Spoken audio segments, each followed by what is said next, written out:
You have walked the earth believing you are a traveler in a strange world. You have looked around at the circumstances of your life, the faces of your enemies, the loneliness of your nights, and thought, "This is the world. This is what I have to live with." You have fought the shadows. You have tried to break the walls.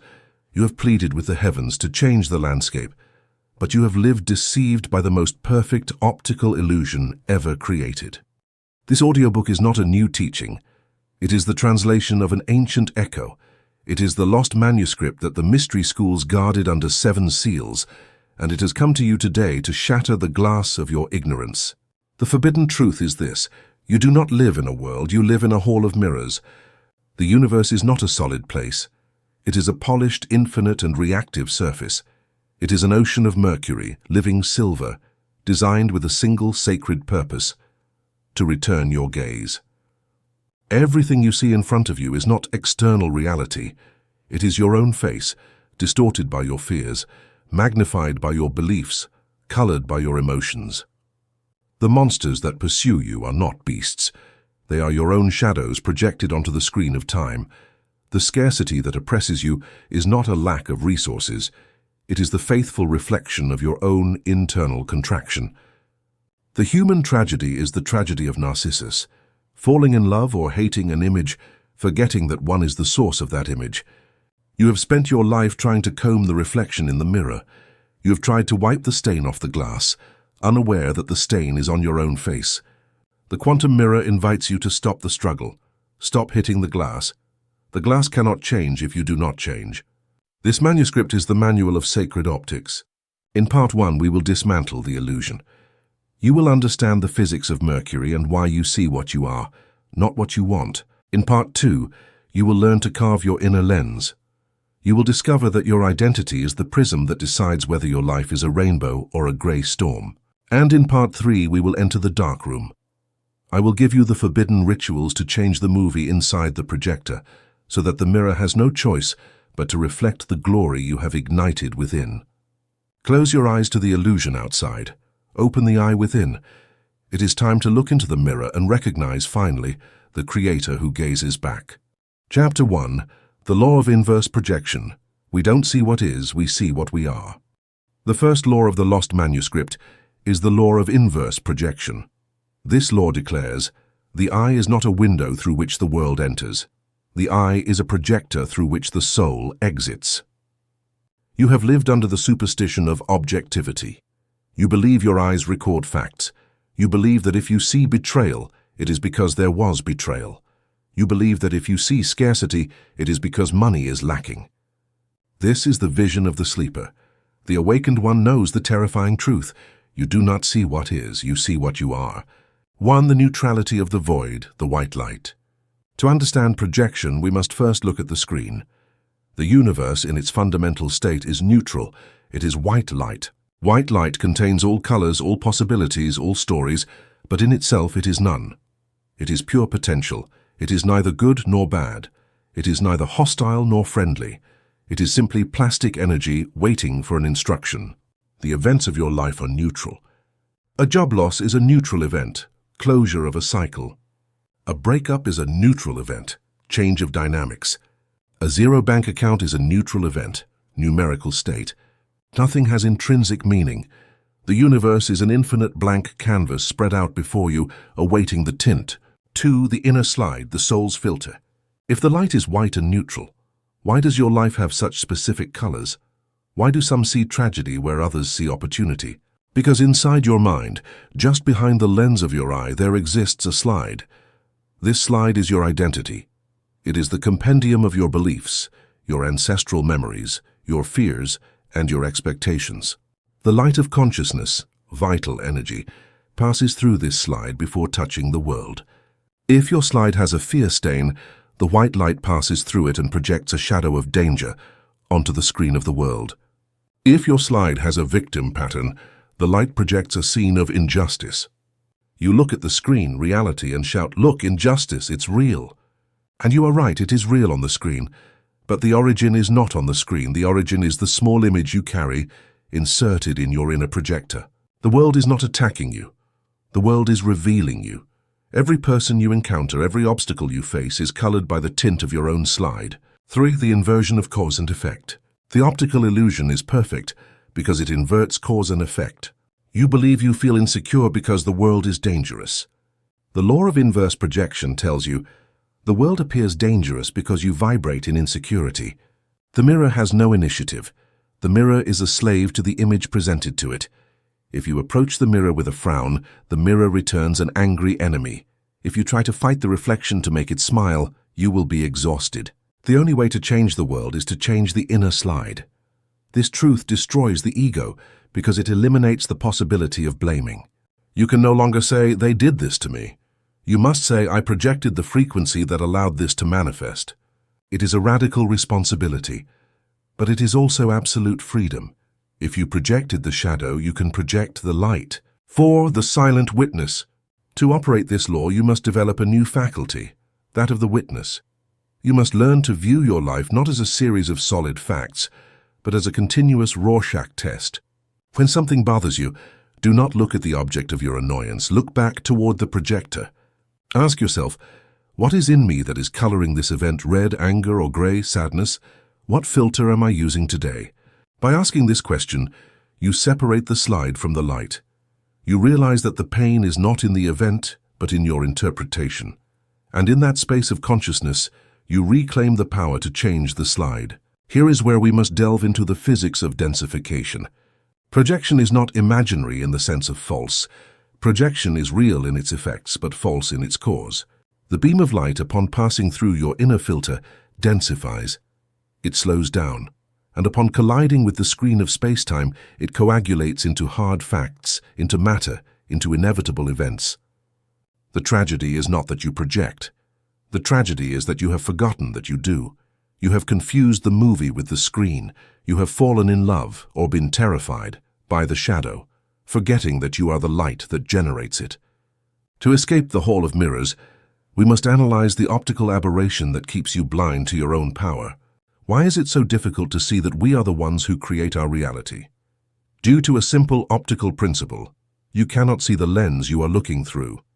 If you have worn red sunglasses for 20 years and never taken them off, you will come to believe with absolute certainty that the world is red. If someone tells you the world is white, it's your glasses, you will be offended. You will say, "Look at that wall, it's red, it's an objective fact," and you will be right from your perspective. For you, the wall is red. Your experience is real, but your conclusion is false. The redness is not a property of the wall, it is a property of your lens. Your inner slide, your beliefs, traumas, and expectations functions exactly the same. It is so intimate, so close to your spiritual eye, that it is invisible to you. The belief, "I am not enough," does not feel like a belief. It feels like the truth. The belief, "Life is hard," does not feel like a filter. It feels like realism. You have merged your identity with your distortion. This transparency of the filter is the perfect prison. You don't look for a way out because you don't see the bars. The bars are painted on your own retinas. The first step of awakening in the quantum mirror is radical doubt. It is the capacity to look at a solid, undeniable fact of your life, your poverty, your loneliness, and ask, is the world truly like this, or is this how my glass is tinted? The loop dynamic, the reinforcement of illusion. Once the image has been projected, a feedback phenomenon occurs that seals the prison. The optical confirmation loop. 1. The projection. Your inner filter of distrust projects suspicion onto a new person. Dies the reflection. That person, who is a quantum mirror, Mercury, unconsciously senses your projection. Your vibration of suspicion puts them on the defensive. They become cold or cutting toward you. The confirmation. You see their coldness and say, "I knew it. People aren't trustworthy. I was right." 4. The hardening. Your belief people are bad solidifies. The layer of dirt on your lens thickens. You are trapped in a hall of echoes. You shout hate at the canyon. The canyon returns the echo hate, and you say, "See, the canyon is hostile." The universe is a machine that says yes. If you say, "I am a victim," the universe reorganizes the light to show you every possible proof that you are a victim, so you can be right. Physical reality is the evidence your mind has gathered to prove that its beliefs are true. You will never see anything outside that you have not first accepted inside as a possibility. The optics of the mind have a brutal editing function called scotoma, blind spot. Your brain receives millions of bits of information per second. It cannot process them all, it must filter. How does it decide what to let in and what to block? It uses your inner slide as a search criterion. The brain has one command. Let me see only that which matches what I already believe. If your belief is there are no opportunities, your reticular activating system, RAS, will physically erase opportunities from your visual field. You can walk past the solution to all your problems. You can have the love of your life right in front of you, and you will literally not see it. Your physical eye captures the light, but your mind deletes the image before it reaches your consciousness because it doesn't match the failure pattern you have established. This is terrifying and fascinating. It means that bad luck is not the presence of bad fortune. It is blindness to good fortune. The world is full of white light, all possibilities, but your lens is so dirty that it only allows the grey spectrum to pass through. You live in an invisible paradise, walking like a ghost in your own self-built hell. Here we arrive at the hardest part of the law of inverse projection, to accept other people. The ego loves to believe that others are solid, independent, culpable entities. He hurt me. She left me. Forbidden metaphysics tells you there are no others. There are only versions of yourself reflected in multiple mirrors. This does not mean that other people do not exist as souls. It means that the version of them you experience is a creation of yours. Every person is a multifaceted prism. They have a saint facet, a demon facet, a genius facet, a fool facet, a lover facet, a tyrant facet. Which facet do they show you? They show you the facet that your light illuminates. If you approach someone with the vibration, the light of judgment, you will illuminate their defensive dark facet. You will activate their shadow. They will treat you poorly, and it will be their fault on the physical plane, but it will be your responsibility on the quantum plane. You provoked that version of them. Have you noticed how one person can be a monster with you and an angel with another person? It is not hypocrisy. It is optics. They are different mirrors reflecting different lights. You are constantly scripting the behavior of others toward you through your silent expectations. If you expect to be betrayed, you are sending a telepathic and vibrational invitation. Please betray me so my worldview remains intact. And they, obedient actors in your dream, will do it. Plato described prisoners chained in a cave, seeing shadows on the wall and believing they were reality. They did not know the shadows were created by objects behind them, illuminated by a fire. You are the prisoner. The wall is your future. The shadows are your problems. The fire is your consciousness. And the objects you hold up to the fire are your definitions of who I am, what money is, what love is. These definitions are the figures that block the white light and project dark shapes onto your future. If you hold up the definition of I am fragile, you project the shadow of illness. If you hold up the definition of money is evil, you project the shadow of poverty. The job of the mage, of the master of the mirror, is not to go to the wall and try to wash the shadow. That is what conventional medicine, politics, and economics do. The job is to release the object. If you release the definition of I am fragile, the shadow of illness disappears instantly, because there is no longer anything blocking the light of health, which is the natural state. Darkness is not fought. Darkness is simply obstructed light. Release the obstruction in your lens, and the light will flood your life effortlessly. This law is a double-edged sword. On one hand, it gives you the power of a god. If you project, you can change the movie. On the other hand, it forever eliminates your right to be a victim. If you accept the law of inverse projection, you can no longer complain. Ever. You cannot complain about your partner, your economy, your body, or your luck.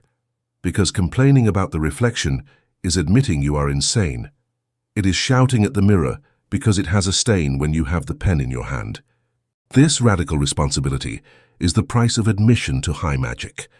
The price of freedom is the guilt. You must be willing to admit, I created this disaster. Only when you admit you are the author of the disaster do you reclaim the pen to write the victory. As long as you say, it was him, you have given the pen to him. A final technical note on the optics of the universe. Even if you change the slide in your mind today, the image on the screen, your life, may not change instantly. This is due to the speed of light in dense matter. Physical reality has a delay, a lag.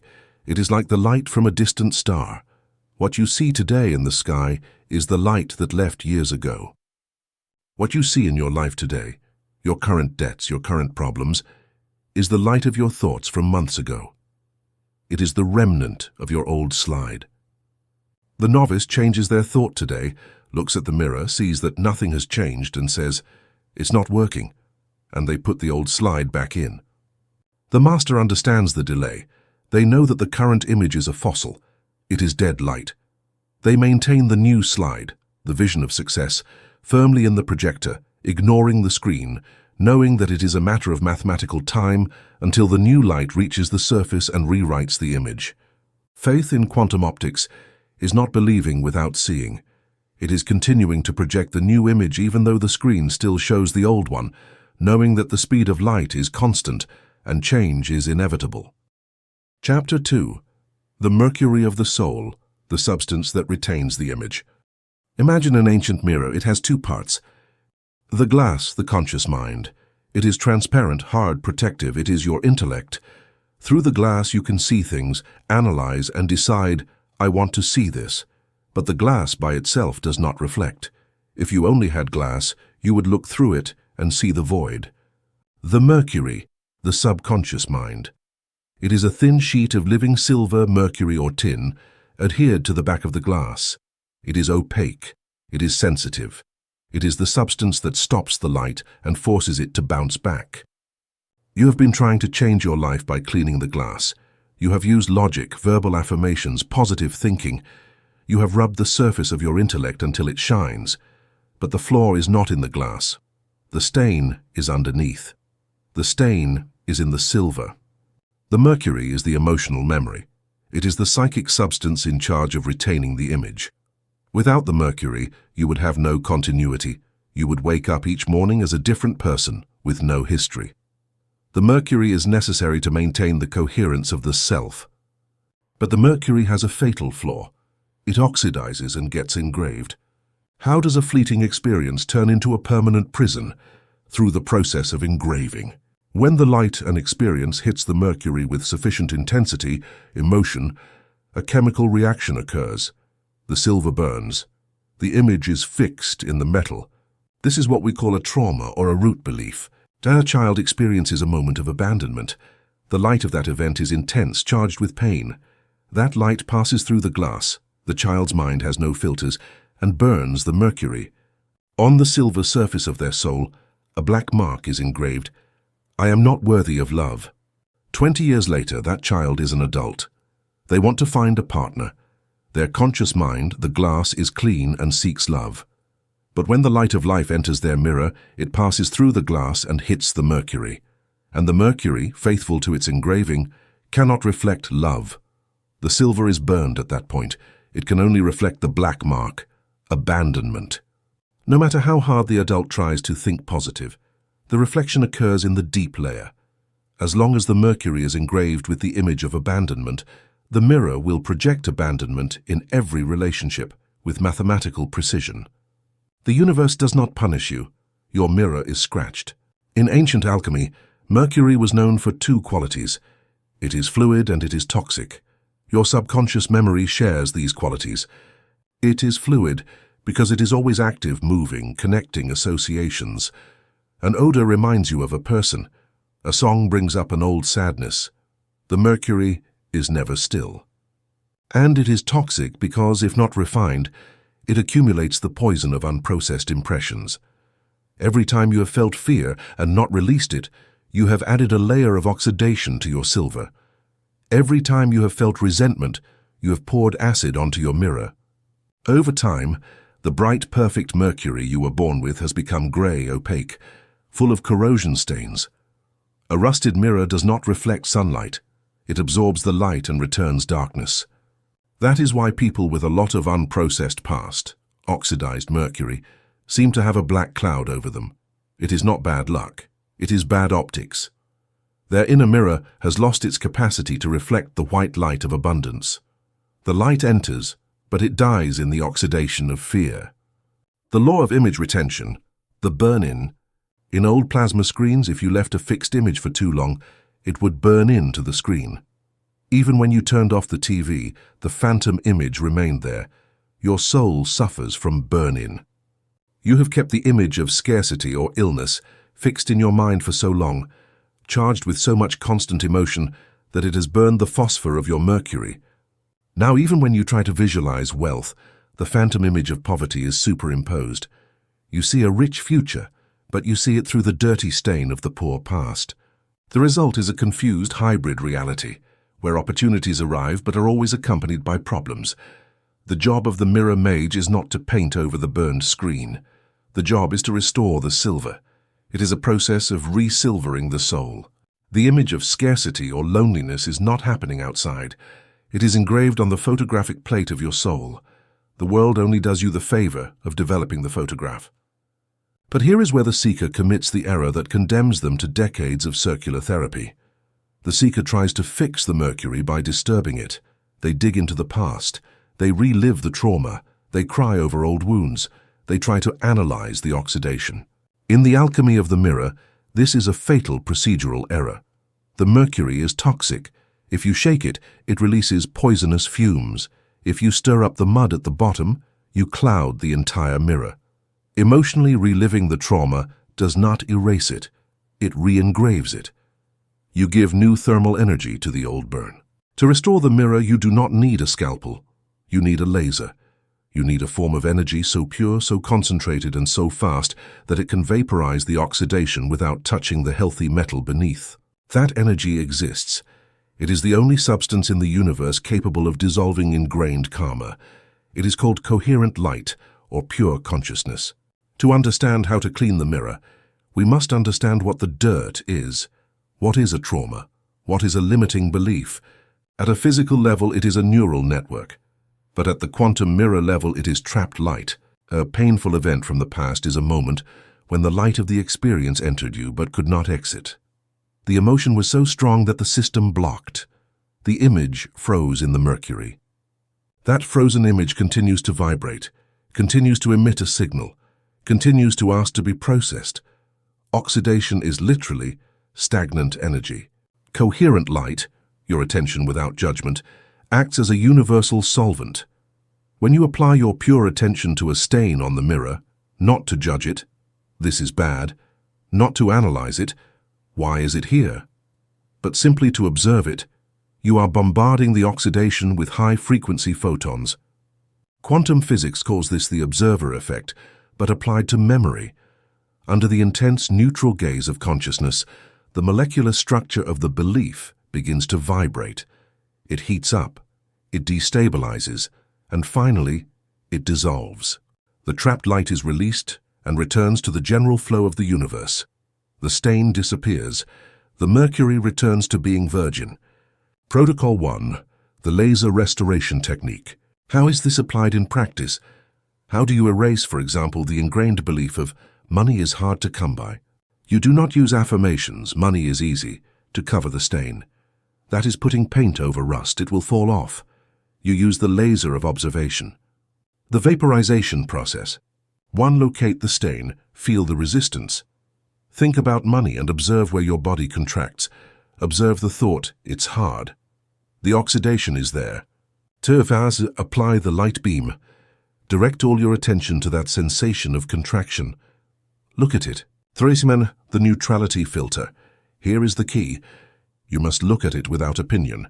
Judgment, I hate feeling this way and this is wrong, is an acid that fixes the stain. Neutral observation, I see that there is a sensation of contraction, is the laser that cleans it. 4. Sustain the focus. Keep your inner gaze fixed on the sensation of fear or scarcity. Do not mentally blink.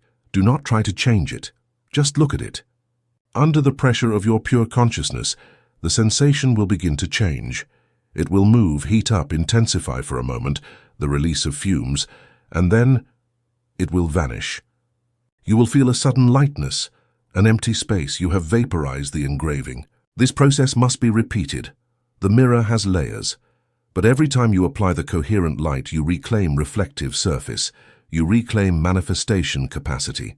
The ultimate goal of cleaning is not just to remove the stains. It is to restore the mercury's most magical property, its liquidity. Mercury is living silver. In its natural state, it is fluid. It does not retain forms permanently. It reflects the present instant by instant. Your subconscious mind should be like that, a liquid pond that reflects the will of your spirit in real time. But your beliefs have frozen the mercury. They have turned it into a rigid tin plate. I am like this. The world works like this. This is impossible.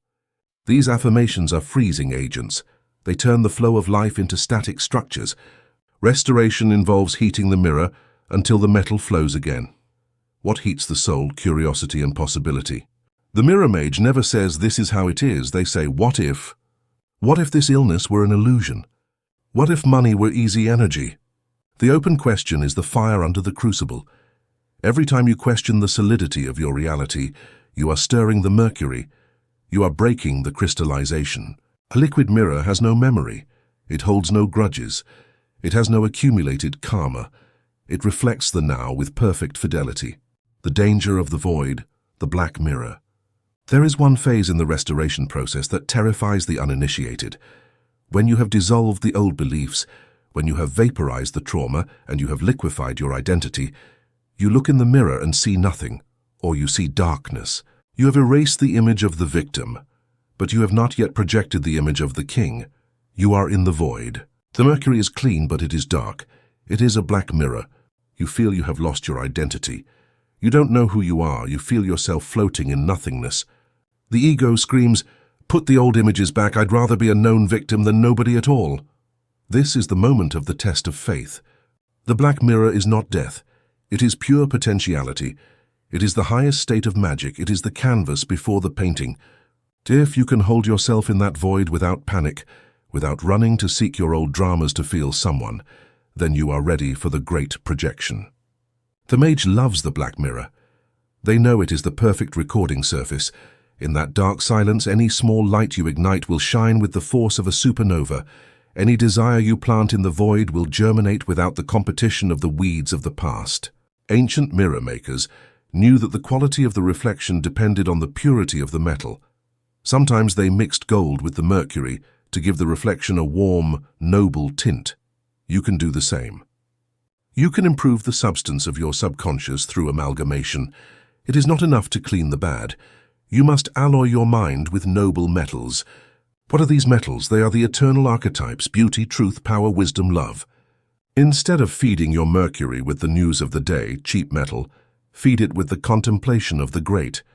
Read sacred texts. Contemplate nature. Listen to sublime music. Observe acts of heroism. Every time you expose yourself to greatness, small particles of psychic gold fall into your mercury pond. They dissolve and integrate into the alloy. With time, the very substance of your mind changes. It is no longer just clean, it is noble. A mirror made of a gold amalgam has a magical property. It beautifies everything it reflects. Even if the external world is ugly, when that light hits your gold mirror, the reflection comes out transmutated. You become a presence that improves reality just by looking at it. Your gaze confers dignity. Your attention confers worth. This is the secret of charisma and holiness, a high-quality reflective substance. Finally, we must understand that cleaning is not a single event. Dust falls every day. Oxidation is a natural process in Earth's psychic atmosphere. You live in a world of dirty mirrors. People will throw their rust at you. The mage practices daily optical hygiene. Every night before entering the night shift, Chapter 4, perform a quick sweep. Is there any new stain today, any resentment that stuck, any limiting belief I accepted without realizing it? If you find it, apply the laser of observation immediately. Vaporize it before it is engraved during sleep. Never go to sleep with a dirty mirror. And every morning before going out into the world, polish the surface with intention. Today my mirror will only reflect the truth. I am impermeable to distortion. This constant maintenance ensures that the image you project is always sharp, bright and powerful. Chapter 3. The Paradox of the Mask, Identity and the Ego. The third law of the lost manuscript is the most ruthless of all because it attacks your sense of self. The law states, "The mirror does not judge the truth. It reflects the mask with the same fidelity with which it would reflect the face." Your reality is not who you are, it is who you pretend to be. Welcome to the paradox of the mask. Human suffering is born from an error of identity. You have spent so much time acting the role of the victim, the fighter, or the sick person that the mask has glued itself to your skin. You have forgotten it is a mask. You believe it is your face. And while you wear the mask of poverty, the quantum mirror in its infinite obedience has no choice but to reflect a poor world back to you. It cannot see your original face if it is covered. To dismantle the illusion, we must look at the word you use to define yourself: personality. It comes from the Latin persona, and in ancient Greece, persona did not mean human, it meant mask. It was the wooden and clay device that actors wore in the theatre to amplify their voice and define their role. This is the mask of the hero. This is the mask of the villain. This is the mask of the beggar. Your current personality, that collection of habits, reactions, names, and titles you defend so fiercely, is not you. It is your persona. It is the costume you put on to play the game of society. You put on the mask of the loyal employee. You put on the mask of the sacrificing mother. You put on the mask of the skeptical intellectual. The problem is not wearing the mask. It is necessary for the theater of the world. The problem is the adherence. The actor removes the mask when the performance is over. You have not removed yours in decades. You have slept with it. You have eaten with it. The mask has ossified. The flesh of your true self has grown around the edges of the mask until you no longer know where the lie ends and the truth begins. The confused mirror, the distorted signal. Imagine putting on a sad monster mask. You approach the mirror. What do you see? A sad monster. If you shout at the mirror, "But I am happy inside," the mirror does not respond. It only shows you the sad grimace of the mask. This is what you do when you affirm "I am rich," inner truth, while maintaining the identity of person worried about debt, outer mask. The quantum mirror receives the visual signal of the mask. The mask is your dominant vibrational identity. It is the face you present to the world. If your identity is "I am someone who struggles to survive," the mirror will give you struggle. If your identity is "I am someone who is always abandoned," the mirror will give you loneliness. The tragedy is that you, the infinite being behind the mask, are shouting for help. But the universe only interacts with the rigid facade you present. You are trapped behind your own disguise. The ossification of pain. How the mask sticks. How does this mask adhere? What is the glue? The glue is validation and repetition. When you were a child, you put on a mask through trial and error. Perhaps you put on the mask of the sick child, and suddenly you received attention, love, and care. Your subconscious mind, the Mercury, registered, "This mask works, it gives me love, I will never take it off." And so the mask of illness fused with your identity. Now, as an adult, you get sick every time you need love, without knowing why. The mask has become biological. Perhaps you put on the mask of the misunderstood rebel. It gave you a sense of importance and uniqueness. Now, as an adult, you cannot maintain a stable job or relationship because your mask forces you to rebel against everything, even what benefits you. The strongest glue is pain. Pain creates a very dense identity. I am the cancer survivor. I am the widow. I am the one who went bankrupt.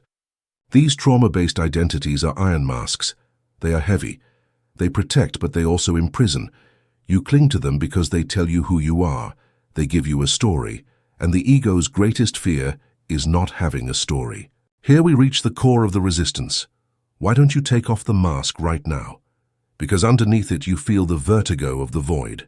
If you remove the label of lawyer, mother, sick person, poor person, what remains?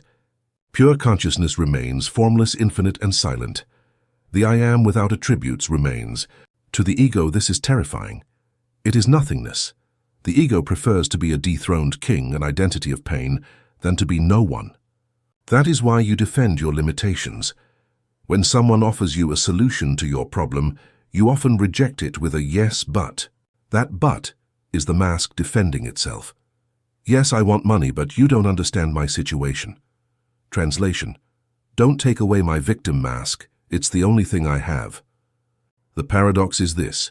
You say you want to change your life, but you fight to the death to maintain the identity that is creating that life. You want a new reflection, but you refuse to change your face. Vibrational hypocrisy. The quantum mirror detects vibrational hypocrisy. This occurs when you try to put a gold mask, positive affirmations, over your iron mask, limiting beliefs. You put on a fake smile. You act as if you are positive. But underneath, the old mask is still sweating fear. The mirror does not reflect the superficial layers. The mirror penetrates to the bone structure of your identity. If deep down you feel small, you can put on stilts and a crown, and the mirror will still reflect a disguised dwarf. The universe cannot be fooled. You cannot fake it until you make it if the faking is only cosmetic. The change must be structural. The old mask must be torn off, not painted.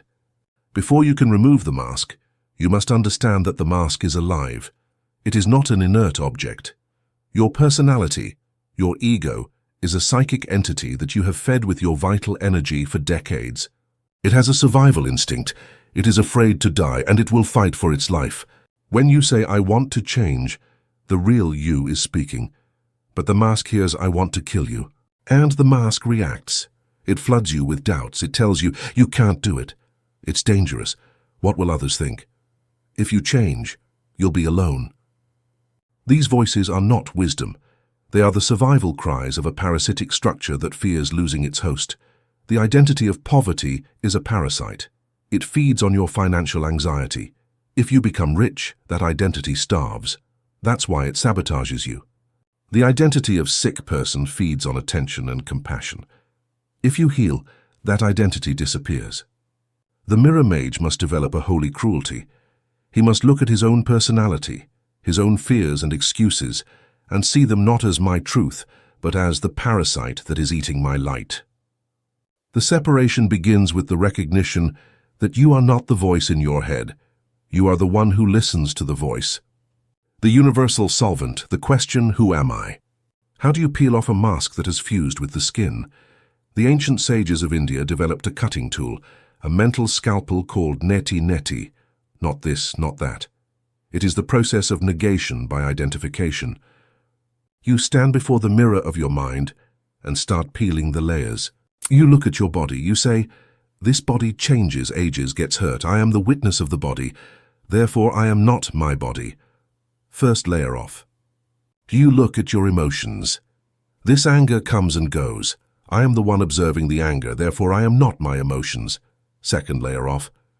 You look at your thoughts. These thoughts are automatic, learned, repetitive. I am the one listening to them. Therefore, I am not my mind. Third layer off. You look at your history. I was a child, I was a student, I was a failure, I was a success. Those roles passed, I am still here. Therefore, I am not my history. When you remove everything that changes, what remains? A presence remains. A conscious void, a formless, nameless, ageless, genderless, fearless light. That is the original face. That is the silent observer. The moment you touch that void, even for a second, the mask falls off. You realize that your whole life you have been defending a fictional character called John or Mary with their dramas and limitations, when in reality you are the immortal actor who can play any role. The relief of this dissociation is indescribable. The weight of the world falls from your shoulders because you realize that the world was not weighing you down. It was weighing down the mask, and you have just released it. The vertigo of nothingness, the fear of freedom.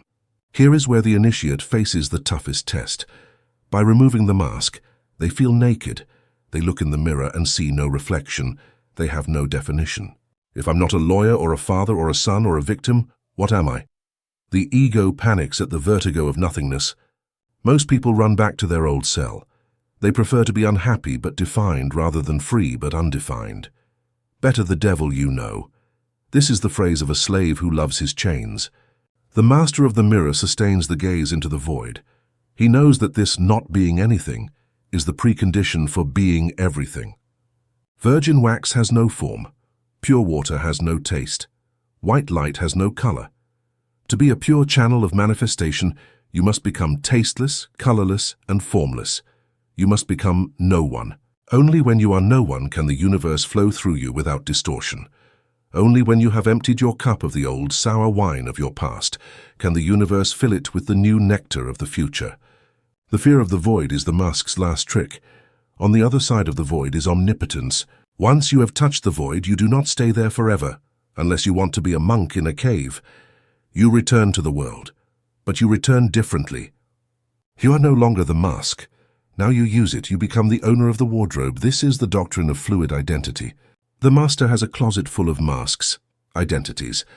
But unlike the sleeper, he consciously chooses which one to put on each morning, depending on what he wants to create. Does he want to create wealth? He puts on the mask of the magnate. He adopts the posture, the thought, and the vibration of abundance. He does it with total conviction, but knowing it is a game. Does he want to create love? He takes off the magnate mask and puts on the lover mask. He becomes soft, receptive, vulnerable. The sleeper has the mask stuck on. The rich man is rich and cannot stop being rich, so he suffers when he loses money. The master plays at being rich.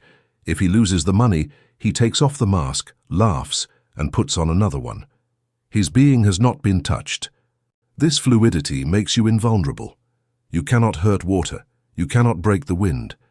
If your identity is fluid, the world mirror cannot trap you in a fixed image.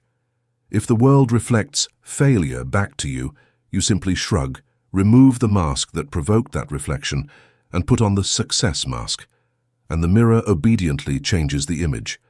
Rigidity is death. Fluidity is eternal life.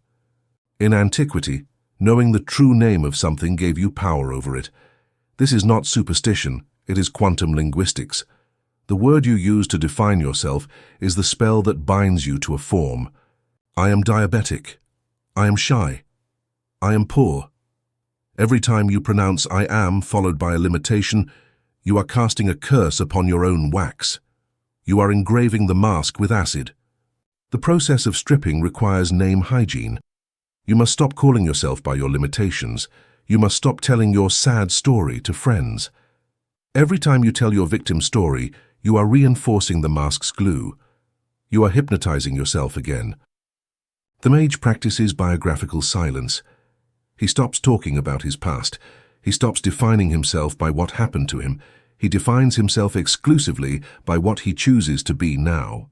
I am that I am. This biblical phrase is the formula for the maskless identity. It does not say, I am John the baker's son. It says, I am existence.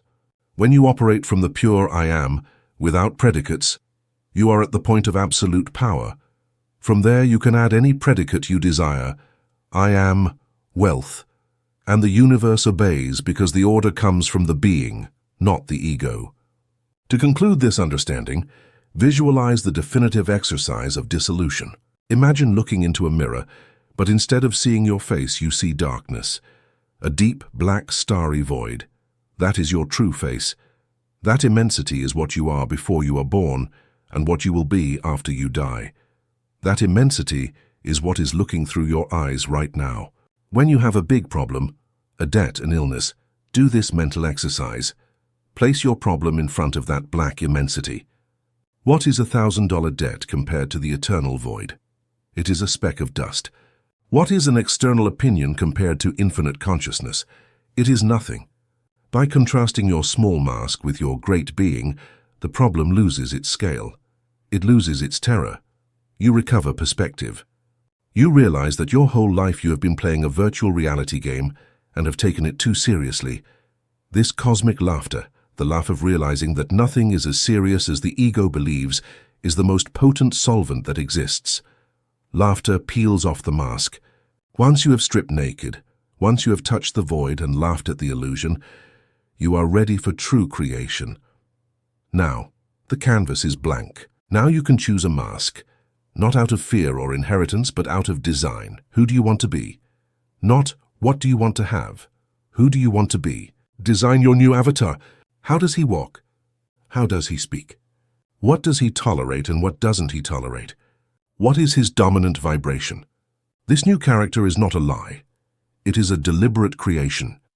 It is a vehicle you are building for your infinite light to express itself in the world. The old character was an accident. The new character is a work of art. The quantum mirror is waiting. It has been reflecting the old you out of habit, because you haven't given it anything else to reflect.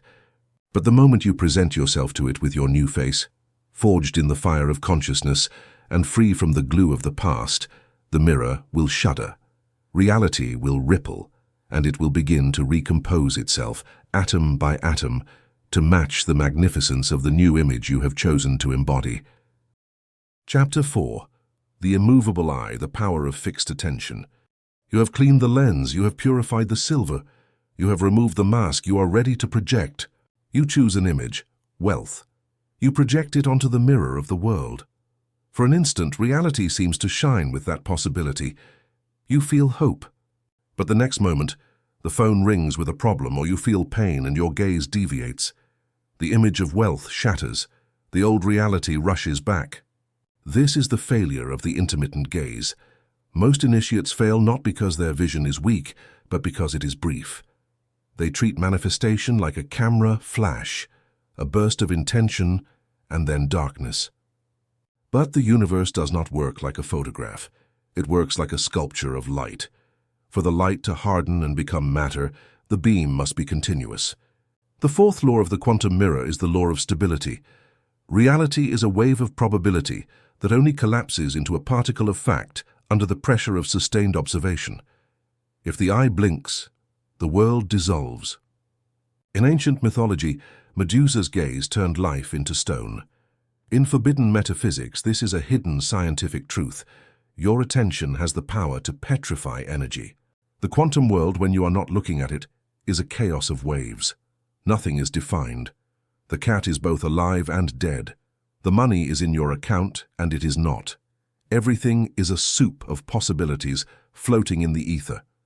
Only when an observing consciousness fixes its attention on a specific possibility is the wave forced to stop its chaotic dance and collapse into a fixed position. It becomes an event. It becomes matter. You are Medusa. Your gaze turns energy into stone, physical reality. But here is the trick. For the stone to remain solid, the gaze must be maintained. If you withdraw your attention from the vision of your success, the energy reverts to its wave state. The success evaporates. Physical reality is just frozen attention. The problem with the human mind is that it suffers from a chronic blink. Your attention jumps. In minute 1, you look at your desire. I am healthy. You are collapsing the wave of health. The body begins to heal. In minute 2, you feel a symptom and look at your fear. I'm in pain, I'm sick. You withdraw your gaze from health and fix it on illness. You collapse the wave of illness. In minute 3, you affirm again. You are creating a stroboscopic reality, a light that turns on and off. To the universe, you are sending contradictory orders. Build, no, destroy. Build, no, stop. The result is a life that vibrates, that trembles, that promises but does not deliver. A life of almost. The immovable eye is the capacity to hold the focus on the desired vision without blinking, even when the outside world shouts the opposite. It is the capacity to look at nothing and see everything until the everything appears. When you sustain a mental image with absolute fixedness, excluding everything else, you generate an artificial gravity. In optics, this is called focus. In magic, it is called fascination. When you are fascinated by an idea, when you cannot stop looking at it in your mind, you are exerting a traction force on reality. The universe feels that tension. It is like a science fiction tractor beam. If you look at your goal, the car, the house, the partner, with unwavering intensity, the object begins to move toward you, not because you go toward it, but because your gaze is curving space-time around your desire. You are dragging it into your existence through the pure force of your observation. But if you cut the beam, you get distracted, you doubt. The object stops moving, the gravity ceases, and the inertia of the world drags it away from you. The master of the mirror operates like a sniper. The sniper does not fire 1,000 random bullets, scattered thoughts. The sniper stays still, breathes, aims. He holds the sight on the target for a long time in total silence, ignoring the wind, the cold, and the noise. His eye and the target become one, and only when the alignment is perfect and sustained does the bullet, the manifestation, hit the bullseye. Most people use their mind like a shotgun. They shoot pellets of desire in all directions. The immovable eye teaches you to be a laser. A 5-watt laser can cut metal if the beam is coherent and sustained at one point. A 100-watt light bulb cannot cut even paper. You do not need more power, more effort. You need more focus. We have established the physics of attention. You know that reality is fluid until you look at it. You know that your intermittence is the cause of your instability. And you know that sustaining the gaze is what densifies the phantom into fact. But how do you sustain the gaze when the monster of current reality stands in front of you? How do you keep looking at wealth when your physical eyes only see bills? How do you maintain the immovable eye when pain distracts your mind? This requires a heroic discipline. It requires learning to dissociate the inner vision from the outer vision. The novice's mistake is trying to fight what they see outside. I don't want to see this bill, and they close their eyes or get distressed. That is resistance, and resistance is a negative focus. Chapter 1. The master uses double vision. They do not deny that the bill is physically there, it is cold wax, but they superimpose the image of the paid bill with their immovable eye. They look at the paper with the red number, but their mind sees a green cancelled stamp. They sustain that superimposed image. At first, the physical image is stronger, but if the master maintains the immovable eye without emotionally blinking, something strange begins to happen. The physical image loses weight. It feels unreal, like a cardboard stage set. And the inner image, the paid bill, begins to gain weight. It feels inevitable. When the inner image becomes heavier than the outer one, the overturn occurs. Reality adjusts. The money appears. The immovable eye does not ignore reality. It looks through it. It looks through the mask of scarcity to connect with the truth of abundance. Society calls fixed attention obsession, and it condemns it. They tell you, don't be obsessed. Forbidden metaphysics tells you, be obsessed. But be obsessed with the solution, not the problem. The immovable eye is a sacred obsession. It is the decision that for a period of time, you will not allow any other image to occupy the center of your mental altar. If you want to heal, your obsession must be health. You must eat health, drink health, read health, speak health. When pain comes, you look at it and say, I see you, but you are not my focus. My focus is health. And you return the eye to the target. You must saturate your inner visual field with the image of your desire until there is no space left for doubt. A laser is nothing more than light obsessed with a single direction. Be a laser. Burn the barrier of impossibility with the intensity of your obsession. What is a blink in mental terms? It is that moment when you say, what if it doesn't work?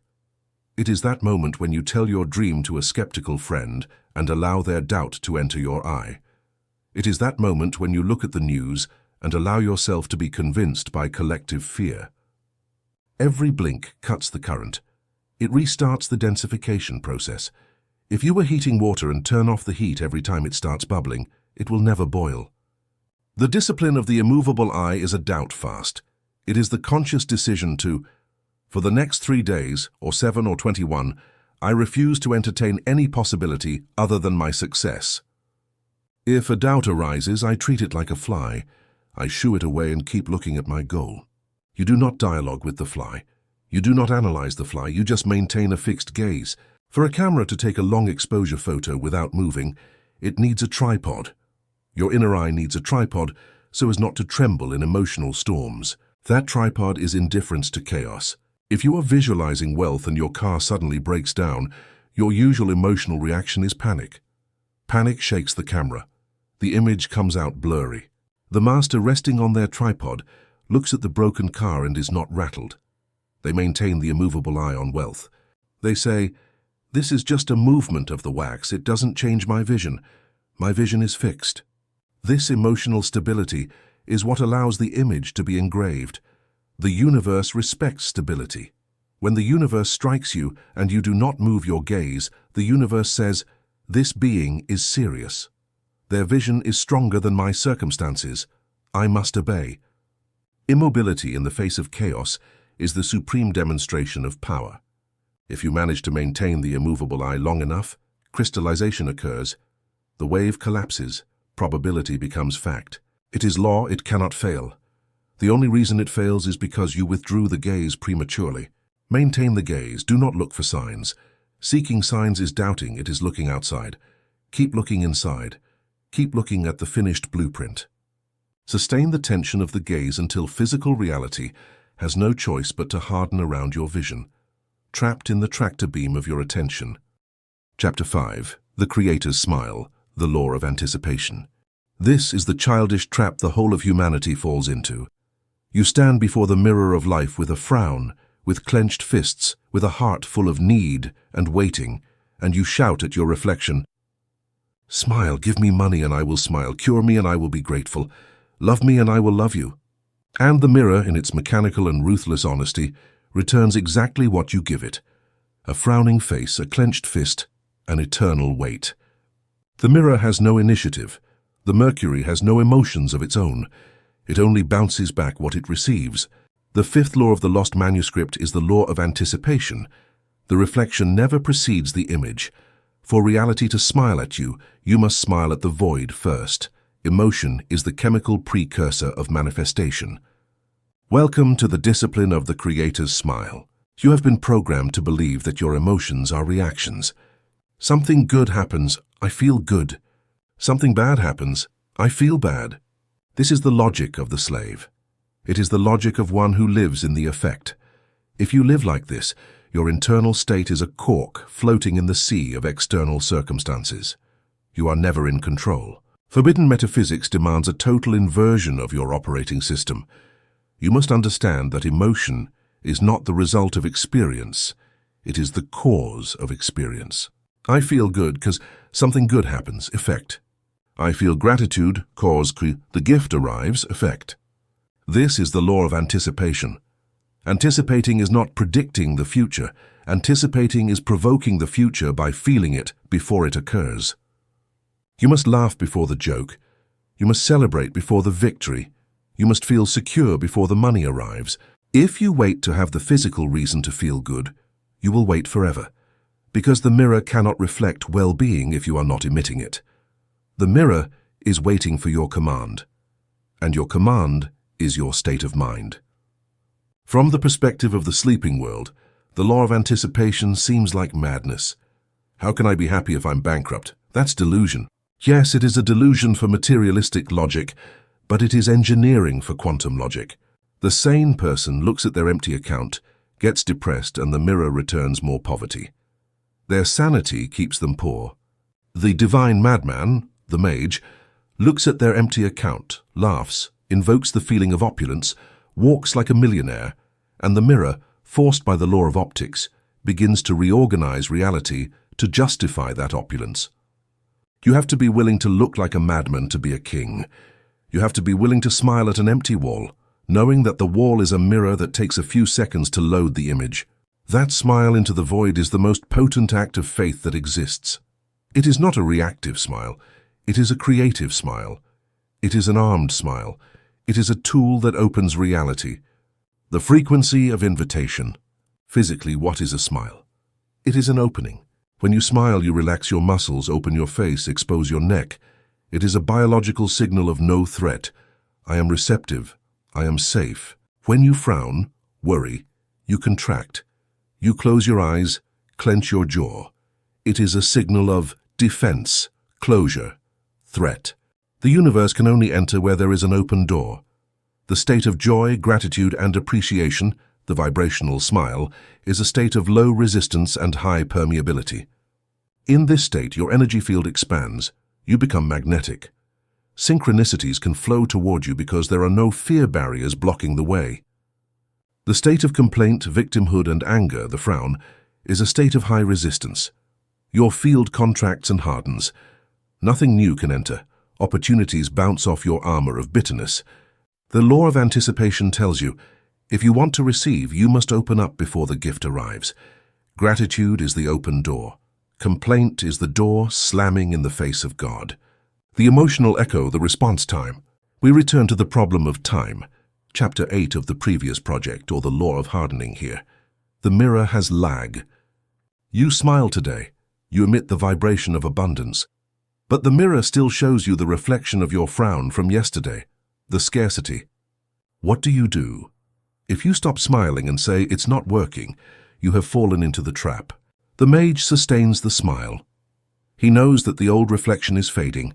He knows that the light of his new smile is traveling toward the glass and that it is a matter of inevitable physics for the reflection to change. Anticipation requires emotional endurance.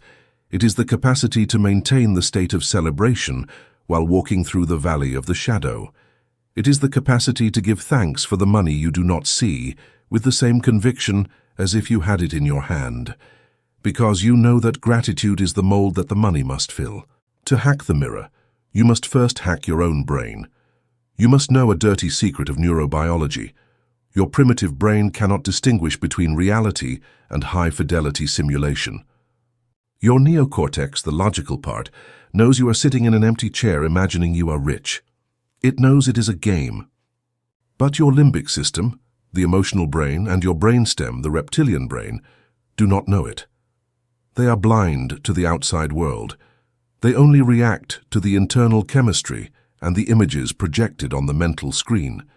If you manage to physically smile, breathe like a triumphant person, and visualize victory with sensory intensity, the primitive brain says, dopamine detected, serotonin detected, alpha posture detected, image of abundance detected. Conclusion, we are abundant. It is a real fact. And in that instant, the brain gives the order to the body to vibrate at the frequency of abundance. Your electromagnetic field changes. Your signal to the quantum mirror changes. To the universe, you are not faking it. You are emitting a valid signal. And the universe responds to the signal, not to the historical truth of your bank account. The vibrational lie, if sustained long enough, becomes the material truth. Protocol 1. Facial feedback, the biological hack. The first step to igniting the creator's smile is not mental. It is muscular. Most people wait to feel happy to smile. Forbidden metaphysics commands you, smile to feel happy. This is called the facial feedback hypothesis. Your facial muscles are switches. When you activate the zygomatic major muscle, the genuine smile, and the orbicularis oculi, the crow's feet of joy, you physically press nerves that send a direct signal to the brain to release neuropeptides of joy. The gold mask exercise. When you feel the worst, when the mirror of reality shows you darkness, do this. 1. Sit alone. 2. Force a smile, not a shy grimace, a wide radical smile that shows your teeth. 3. Hold that muscular tension for 60 seconds. Even if your mind says, this is stupid, hold it. At 30 seconds, the resistance breaks. The chemistry changes. You start to feel a tingle of ridiculousness that transforms into real lightness. You have manually started the engine. You have forced the system into open mode. From this mechanically induced state, you can now apply visualization. Never try to visualize from depression. First, change the chemistry with the body. Then, change the reality with the mind. Protocol 2. Advanced gratitude, the prepayment. Once you have started the biological engine, you must apply the financial strategy of the universe. The currency of the universe is gratitude. But there are 2 types of payments. Cash on delivery. I will give thanks when I receive it. This is the strategy of the spiritual poor. It generates a vibration of waiting and distrust. Prepayment. I give thanks before receiving. This is the king's strategy. Advanced gratitude is the act of putting the universe in debt to you. It is a law of karmic and energetic balance. If you emit a massive amount of gratitude into the void becomes unbalanced. A void of cause without effect has been created. The physics of the universe hates imbalance. To balance the equation, the universe is forced to precipitate the physical event that justifies that gratitude. Gratitude creates the event. The thank you, Father technique. This is the master technique of the ancients. You do not need to visualize complicated details. You only need to generate the feeling of thank you. Close your eyes, enter the silence, and start repeating like a mantra. Thank you, thank you, thank you. But do not say it empty. Say it with the intention of one who has just received the most wonderful news of their life. Direct that thank you toward your future. Thank you for the health that is already coming. Thank you for the money that is already mine. Feel how the emotion of gratitude opens your chest. Feel the tears of relief. You are paying for your miracle in advance, and a paid miracle is a guaranteed miracle. Protocol 3. The memory of the future, the time inversion. To sustain the Creator's smile, you must hack your perception of time. Normally, you use your memory to remember the past. That is easy. The archive is there. But the Creator's faculty is the memory of the future. It is the capacity to remember something that has not yet happened with the same sharpness and emotional charge as you remember your first kiss. The round trip. 1. Close your eyes and mentally travel to the moment after your success. You are cured, you are rich, you are married. 2. Look around in that vision. What time is it? What are you wearing? What does it smell like? 3. Capture an emotional snapshot. How does your body feel? Light, secure, victorious. 4. Now bring that sensation back to the present. Open your eyes. You are back in your empty room. But you are no longer empty. You have brought a vibrational souvenir from the future. You are wearing the sensation of success now. When you walk down the street carrying that memory of the future, the mirror of reality gets confused. It sees someone who vibrates like a millionaire. It sees someone who walks like a healed person. And the mirror, to maintain coherence, Law of Correspondence, Chapter 2, begins to reorganize the pieces of the present to match that memory you have implanted. You are remembering your future into existence. Here is where most fail. They do the ritual. They feel the gratitude. They smile at the void. And 5 minutes later, they commit the fatal error. They check the mirror to see if it has already changed. They check the bank balance. They touch the lump on their body. They look at the phone waiting for the message. That check is an act of doubt. It is an act that says, I'm not sure it is real, so I need matter to confirm it for me. The moment you seek external confirmation, you turn off the Creator's smile and turn on the seeker's scowl. The vibration drops. The matrix halts. The mage does not check. The mage knows. The discipline of anticipation requires you to have the audacity to ignore the current reality during the gestation time. When reality shows you scarcity, you do not stop smiling. You intensify the smile. You say, this scarcity is only the old reflection fading. My gratitude is the new reality forming. I will not be deceived by the echo. The final goal of the law of anticipation is to live in a state of silent celebration. It is not a noisy party. It is an internal hum of satisfaction. It is walking through life with a delicious secret, the secret that you already won the game, even if the scoreboard doesn't reflect it yet. The secret toast technique. Throughout the day, when you drink water or coffee, perform a small invisible ritual. Lift the cup slightly and say internally, to what is coming, to what already is. Feel that small spark of complicity with the universe.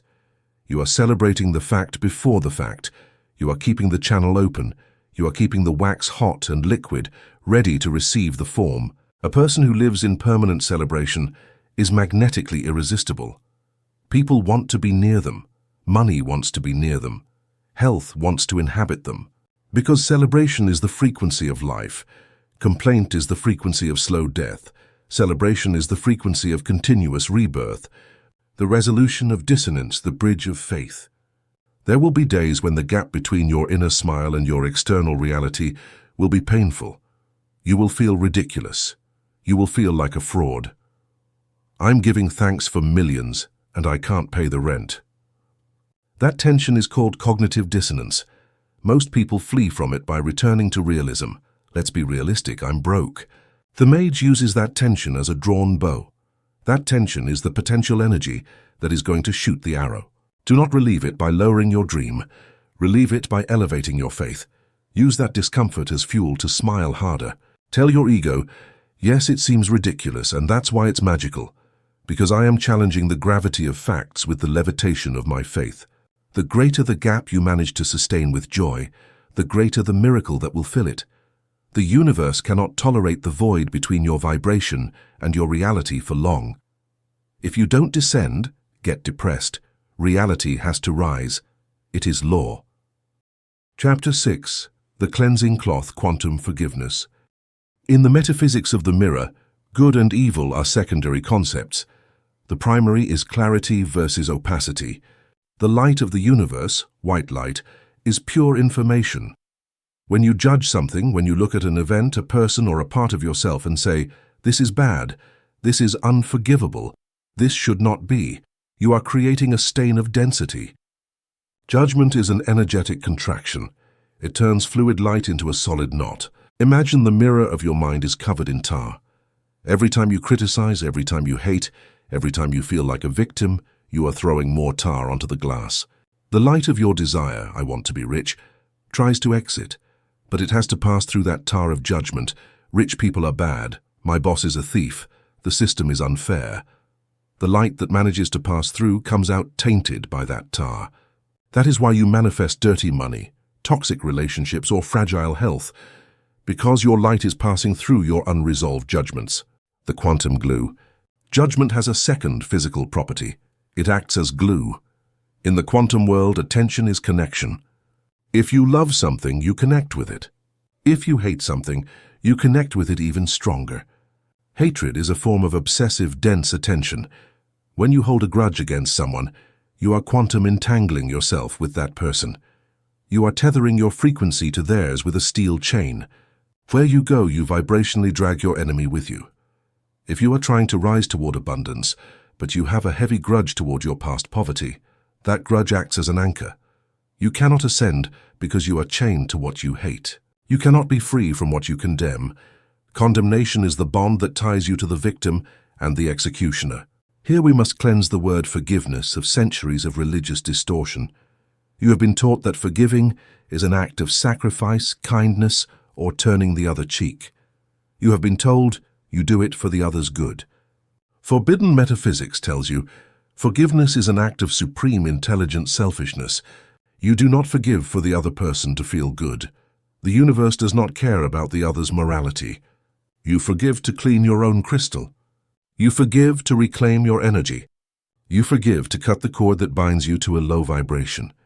Quantum forgiveness is the technical act of withdrawing attention and judgment from a past event so that it stops obstructing your future.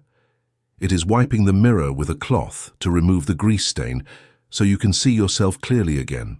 If you do not forgive, it is like trying to drive a luxury car with the windshield covered in mud. No matter how powerful the engine, your desire, you will crash because you cannot see. The anatomy of the stain, the 3 dirty filters. What are you really cleaning? There are 3 types of dirt that accumulate on the mirror. 1. Judgment of the other, the shadow projection. When you say he hurt me, you are affirming 2 things. A. He has power over me, you declare yourself an effect. B. I am a victim, you declare yourself weak. This affirmation is engraved on your Mercury, Chapter 2. As long as you maintain that judgment, the universe will send you more executioners because your identity is victim. To forgive the other is, in reality, to dismiss their power over you. It is saying that what you did is irrelevant to my destiny. I withdraw my energy from your action. To judgment of the world, the complaint. Complaining about the economy, politics, or the weather is spitting on your own mirror. It is affirming that the environment is hostile. If you judge the world as bad or difficult, the mirror distorts all opportunities and makes them look like threats. To forgive the world is to accept that reality is neutral and plastic, and that it only shows you what you project. 3. Judgment of the self, the guilt, the black stain. This is the most stubborn dirt to remove. It is the tar you throw on yourself. I shouldn't have done that. I am a failure. Guilt is the belief that you deserve punishment, and the subconscious, which is literal, hears, I deserve punishment, and blocks your success. No one can punish you except yourself. Cleaning guilt is vital. If the crystal is dirty inside, it doesn't matter how much you clean the outside. Many try to forgive intellectually. They say, I forgive you, but internally they still feel the knot of hatred. That is not cleaning, that is putting an air freshener over the trash. To clean the mirror, you need a solvent. The solvent is the understanding of emptiness. Quantum forgiveness is based on a radical premise. There was actually never anything to forgive. Why? Because if you accept Chapter 1, you are the projector, then you understand that the enemy who hurt you was not a free agent. They were an actor in your movie. They were a reflection of your own shadow, hired by your soul to show you something you didn't want to see. He betrayed you to show you your own lack of loyalty to yourself. He stole from you to show you your own fear of scarcity. When you see the enemy not as an aggressor, but as a messenger or a mirror, hatred dissolves into understanding. Ah, he was just reflecting my pattern. I don't have to forgive him. I have to thank him for showing me the stain, and then clean the stain in myself. This shift in perception from he is bad to he is my mirror is the cloth that cleans the glass instantly. The stain disappears because the cause of the stain, the belief in victimization, has been eliminated. Protocol 1, the deconstruction of the other, the death of the executioner. The first obstacle to cleaning the mirror is the persistent belief in the existence of the other. Your ego shouts, "He is real, he hurt me. If I forgive him, I'm denying the reality of his crime." This is the trap of duality. As long as you believe the enemy is a separate entity that acted with free will to harm you, forgiveness is impossible. Quantum forgiveness requires a brutal paradigm shift, the death of the executioner. You must return to Law 1. We don't see what is, we see what we are. The Hall of Mirrors exercise. Bring the person who hurt you the most to your mind's screen. Look at them. Feel the anger or pain. Now ask yourself the forbidden question. What facet of my own shadow did I hire this actor to portray? If you were stolen from, where are you robbing yourself worth, time, love? Where do you believe in scarcity so deeply that you needed a physical demonstration of it? If you were abandoned, when did you abandon yourself first? Where does your belief that I am not enough to stay reside? You don't do this to blame yourself. You do it to reclaim the authorship. The moment you see the enemy not as an aggressor, but as an obedient employee of your own subconscious, as an actor who faithfully played the script of your hidden fears, anger collapses. You cannot hate the actor for playing the villain you wrote. In fact, you feel a strange gratitude. Thank you for showing me my shadow so clearly that I can no longer ignore it. This recognition dissolves the glue of judgment. The other ceases to exist as an executioner and becomes a teacher. And a teacher is not forgiven. They are thanked and graduated. The stain releases because there is no one left to blame. Protocol 2, the inverse blessing, the high-frequency detergent. Once you have intellectually dismantled the enemy, the emotional residue remains. The body still remembers the pain. The nervous system still has the electrical charge of defense. To clean this sticky residue, you need a high-vibration detergent. That detergent is the blessing. It is not a religious blessing. It is a flow engineering technique. Hatred is a flow blockage. It is a dam in the river. Blessing is opening the floodgate to the maximum. The technique. When you think of that person or event, instead of trying to not feel hatred, repression, you are going to invert the polarity of the flow. You're going to deliberately wish them the best the universe can offer with force and will. Say in your mind or aloud, I release you and let you go. I wish for the infinite abundance of the universe to fill your life. I wish you peace. You are free, and I am free. Why does this work? Because of the law of circulation. You cannot wish well for another without generating the frequency of good within yourself first. You are the conduit. If you run hatred through your pipe to throw at another, you poison yourself. If you run blessing through your pipe to throw at another, you cleanse yourself. The blessing scrubs the walls of your own mind. By wishing wealth to your enemy, you are affirming that there is enough wealth in the universe for both of you. You are healing your own scarcity. By wishing peace to your aggressor, you are vibrating in peace. It is the most selfish and brilliant act you can do. You use the image of the enemy as a pretext to generate high frequencies in your own system. Clean the mirror with the light you send outwards. Protocol 3, the extraction of guilt, the self-judgment. Now we come to the most resistant stain, the stain on the inner side of the glass where it is hard to rub. Guilt, self-judgment. Most initiates clean their grudges with others, but continue to carry the bag of stones of their own past mistakes. I failed that business. I lost that person. I wasted my time. Guilt is the mold on the mirror. It is a living substance that eats away the silver of the mercury. If you feel guilty, you feel unworthy. And if you feel unworthy, you cannot sustain the image of greatness. The mirror will reflect punishment, because that is what your guilt demands. To clean the guilt, you must understand the physics of quantum time. Guilt is based on the illusion of the continuity of the self. You believe that the you who made the mistake 10 years ago and the you who is here now are the same person. Forbidden metaphysics tells you they are not. Biologically, not a single cell in your body is the same. Mentally, your belief structure has changed. Spiritually, you have evolved. The person who committed the mistake is dead. It was a previous software version with less data, less consciousness, and more fear. Judging your past self with the wisdom of your present self is a temporal injustice. It is like judging a child for not knowing differential calculus. To free the giant from the order of punishment, you must forgive yourself with the same formality with which a king pardons a prisoner. Stand in front of a mirror. Look yourself in the eyes. This is difficult, but necessary. Call yourself by name and say, "Your name, I forgive you. I forgive your mistakes, your fears, and your ignorance. You did the best you could with the light you had then. That past is dead and buried. I will not allow a ghost to govern my present. I declare myself innocent. I declare myself worthy. I declare myself free. I accept myself as I am, and I love myself." Feel how the words penetrate. Guilt seeks punishment. Love seeks expression. By declaring yourself innocent, you remove the chains from the giant. You tell him, "The sentence has been served. Now you are free to build paradise." 3. The state of flow, frictionless machinery. When you have forgiven others and forgiven yourself, something extraordinary happens in your mental architecture. Friction disappears. Imagine an engine that has been running with sand in the gears, resentment, noise, heat, wear, sluggishness. Now, imagine that same engine clean and lubricated with high-quality oil, inner peace. It runs silently. It runs at maximum power. It runs effortlessly. That is a mind that has forgiven. Your manifestations accelerate. Why? Because there are no more counter-orders. There is no "I want wealth" fighting against "I deserve punishment." There is a free path. The king gives the order, and the giant executes it at the speed of thought.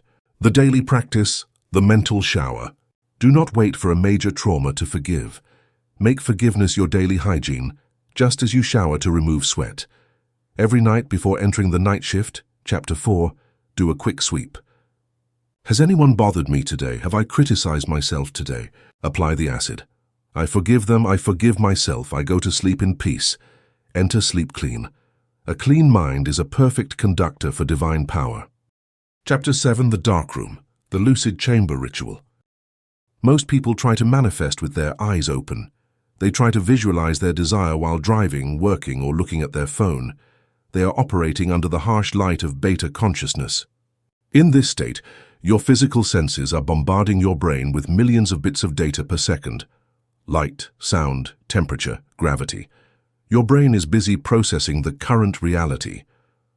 If you try to superimpose a subtle image, your desire, onto this sensory bombardment, the signal is too weak.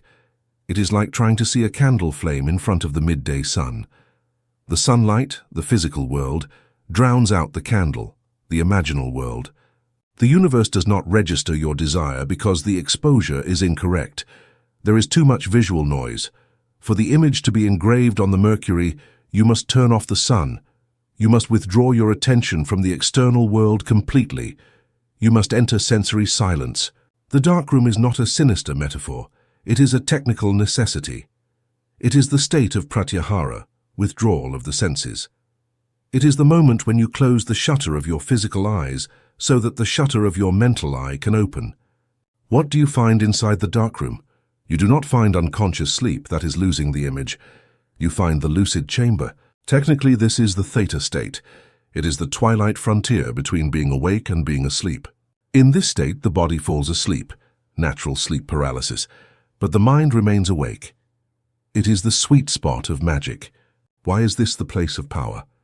Because in the lucid chamber, the rules of Newtonian physics are suspended. Time dissolves. You can live 10 years of success in 10 minutes of visualization. Resistance disappears. Your logical mind, "I have no money," is asleep. There is no one at the door to tell you your desire is impossible. Plasticity is total. The mercury is liquid. Any image you sustain in this space with clarity and feeling is imprinted instantly onto the structure of reality. The lucid chamber is the editing workshop for the movie of your life. What you edit here is inevitably projected out there. The development of the latent image. The process that occurs inside the darkroom is development. When you enter this state and sustain your vision, immovable eye, charged with emotion, creator's smile, you are bathing the film in the developing fluid. You are converting a quantum possibility into a physical probability. The common mistake is to strive to see. In the darkroom, you do not strive. Effort is tension, and tension wakes you up. It takes you out of the room. In the darkroom, you allow the image to come to you. You relax so much that the image begins to form by itself, gaining color, texture, and life of its own. You stop being the one who imagines and become the one who experiences. You are no longer visualizing a car. You are driving. You are no longer visualizing health. You are running. The hallucination becomes indistinguishable from reality, and when the brain cannot distinguish, it accepts the hallucination as a fact, and once accepted as fact by the subconscious, the physical universe begins to reorganize itself to match the internal fact. The voluntary blindness, closing your eyes to see the price of entry into the darkroom, is voluntary blindness. You must be willing to die to the external world for a few minutes a day. You must be willing to release your problems, your social identity, your name and your body. You must become nothing to be able to create everything. Many people are afraid of this silence. They are afraid to close their eyes and encounter their own thoughts. That is why they always have the radio on or the phone in hand. They flee the darkroom, but by fleeing the darkness, they flee their power.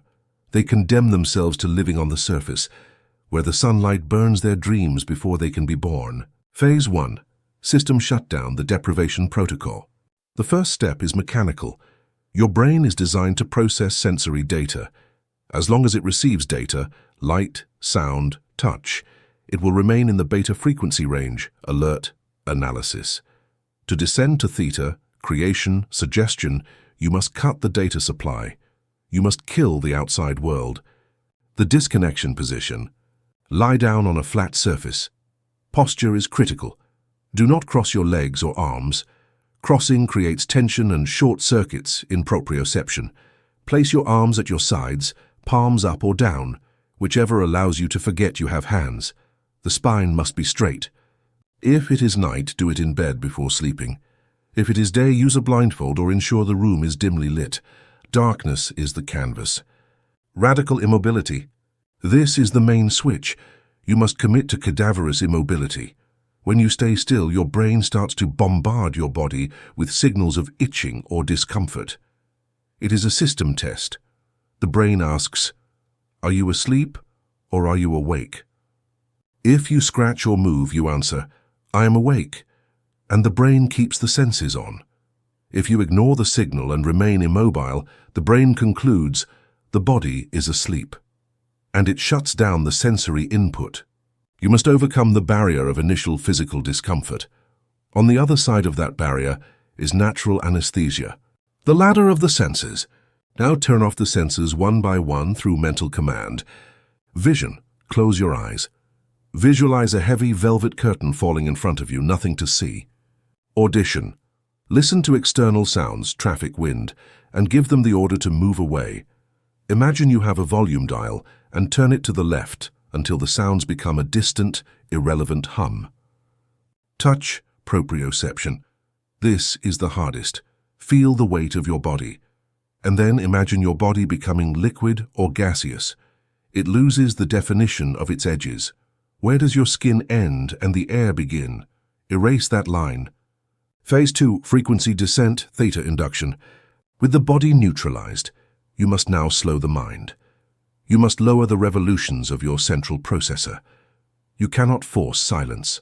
Force is beta activity. You must seduce silence. We will use the technique of descending kinesthetic visualization. The brain is wired to associate downward movement with relaxation and sleep. Do not just imagine you are descending. Feel the gentle vertigo of the fall. The elevator protocol. Imagine you're in a glass elevator on the 100th floor of a skyscraper. It is night outside. The elevator begins to descend. Feel that slight emptiness in your stomach as the descent begins. Count backwards slowly. synchronizing each number with a long exhalation. 100 descending, feel the weight. Size deeper. 98 darker. Do not rush. Savor the feeling of gravity. With each floor you descend, you feel your mind becoming thicker, slower, quieter. Logical thoughts, I have to pay the bill, remain on the 100th floor. You are moving away from them. They become distant, irrelevant voices. When you reach floor 0, the door opens. What is outside is not the world, it is the void, it is the darkroom. Phase 3. The lucid chamber threshold, the state diagnosis. How do you know you have arrived? How do you know you are ready to project the image? The lucid chamber state has unmistakable symptoms. You must learn to recognize them so as not to act prematurely. Body dissociation. You feel your body is enormous or tiny, or that it is floating, or that it simply does not exist. You have lost the physical map. Thought fluidity. Your thoughts stop being linear and logical. Random images, unknown faces, dreamlike landscapes begin to appear. This is called hypnagogic imagery. Do not be scared or distracted. It is a sign that the conscious mind has let go of the rudder. The peace of indifference. This is the key marker. You feel a deep peace and total indifference towards your real-world problems. The urgency has disappeared. You feel so comfortable in the darkness that you would not mind staying there forever. At this point, you are on the border. The mercury of your mind is liquid. The film is virgin. It is the moment of impregnation. Phase 4. The act of development, the holographic projection. Now the conscious observer must gently take control without fully waking up. You are going to introduce the master slide into the projector. You are going to create the memory of the future. The scene design. Before entering the ritual, you should have chosen a short scene, 3 to 5 seconds, that implies the fulfillment of your desire. Not the process, but the ending. If you want health, a scene of yourself running and feeling the air on your face, or someone telling you, "You look incredible." If you want money, a scene of yourself shaking hands and saying, "Deal done," feeling the texture of the hand and the satisfaction. The reality loop. In the darkness of the room, start playing that scene. 1. Visualize, look at the details. The light, the colors, the faces. 2. Sensorialize. This is what burns the image onto the film. Add the sense of touch and hearing. Touch the table in your vision. Feel the temperature of the air. Hear the exact tone of voice. The more senses you involve, the more real the brain considers it. 3. Repeat. When the scene ends, rewind and start again immediately. Create a continuous loop. The chemistry of emotion, the developer. The image is the structure, but the emotion is the chemical that reveals and fixes it. While repeating the loop, invoke the emotion of the final result. What do you feel in that scene? It is not hysterical euphoria. It is relief, it is satisfaction, it is gratitude. It is the feeling of "it is done, finally." Bathe the image in this emotional acid. Feel how the scene becomes electric, alive, three-dimensional. A point is reached where the mental scene feels more real than the dark room you are lying in. You have crossed the mirror. You are no longer imagining. You are living holographically. Phase 5, the image fixation, the seal of sleep. Now you face the final decision of the ritual. How do you exit? The exit to sleep, the royal way. This is the most potent technique. Your goal is to fall asleep while repeating the scene. Do not end the exercise and then settle into sleep. That breaks the connection. That tells the subconscious, what we did was a game. Now we return to the reality of sleep. You must fuse imagination with unconsciousness. Allow the scene to slow down. Allow the details to blur, but maintain the feeling of satisfaction. Fall into the abyss of sleep, carrying the seal of your desire pressed tightly against your mental chest. If you manage to have the sensation of your fulfilled desire be your last instant of consciousness, you have won the game. Your subconscious, the mercury, will spend the next 8 hours hardening that image. It will work all night to align your biology and your quantum field with that last order. You will fall asleep as the current self, but your subconscious will work so you wake up as the future self. The exit to wakefulness, the warrior's way. If you do this during the day, you must exit without breaking the photographic plate. When you feel the image is solid and real, stop the loop. Feel an explosion of gratitude. Thank you, it is done. Count from 1 to 5 to raise the brain frequency. Open your eyes. And here is the key.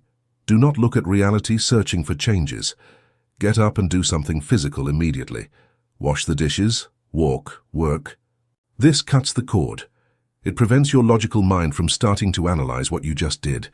It leaves the seed buried in the darkness to germinate. That disconnection is faith in action. Inside the lucid chamber, time does not exist. When you live the scene in your mind for your nervous system, it is happening now. You have traveled in time.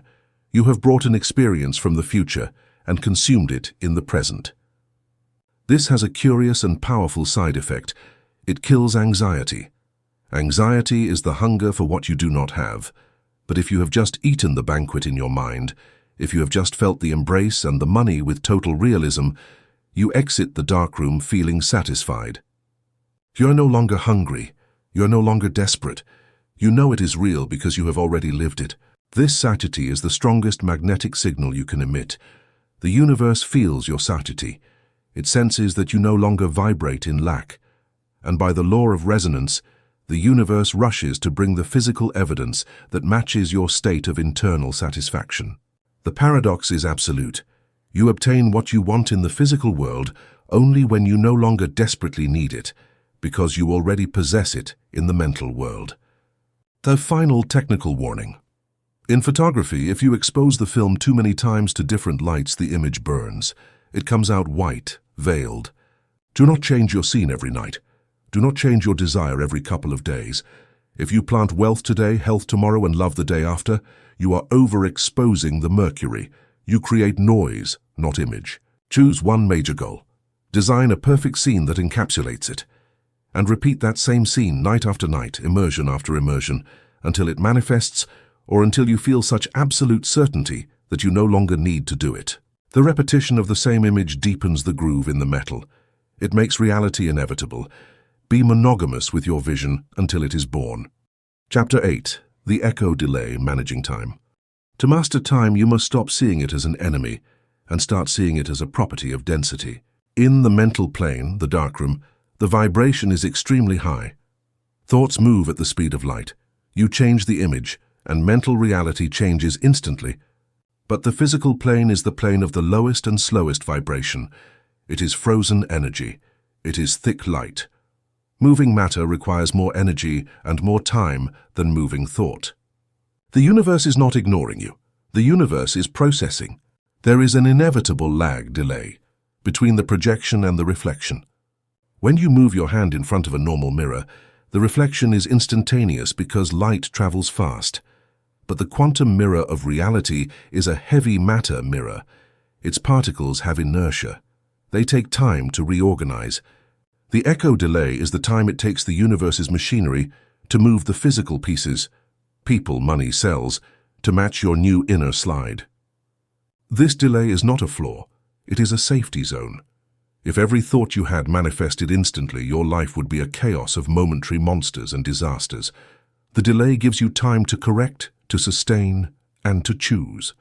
Herein lies the revelation that changes your perception of the world. What your eyes see right now is not the present, it is the past. When you look at the stars in the night sky, you know you are seeing light that left millions of years ago. The star may have already died, but you continue to see it. You are seeing a phantom. Your physical reality works the same way. Your current situation, your job, your partner, your balance, is the light that left your mental projector weeks, months, or years ago. It is the delayed manifestation of your ancient beliefs. It is the echo of your old shout.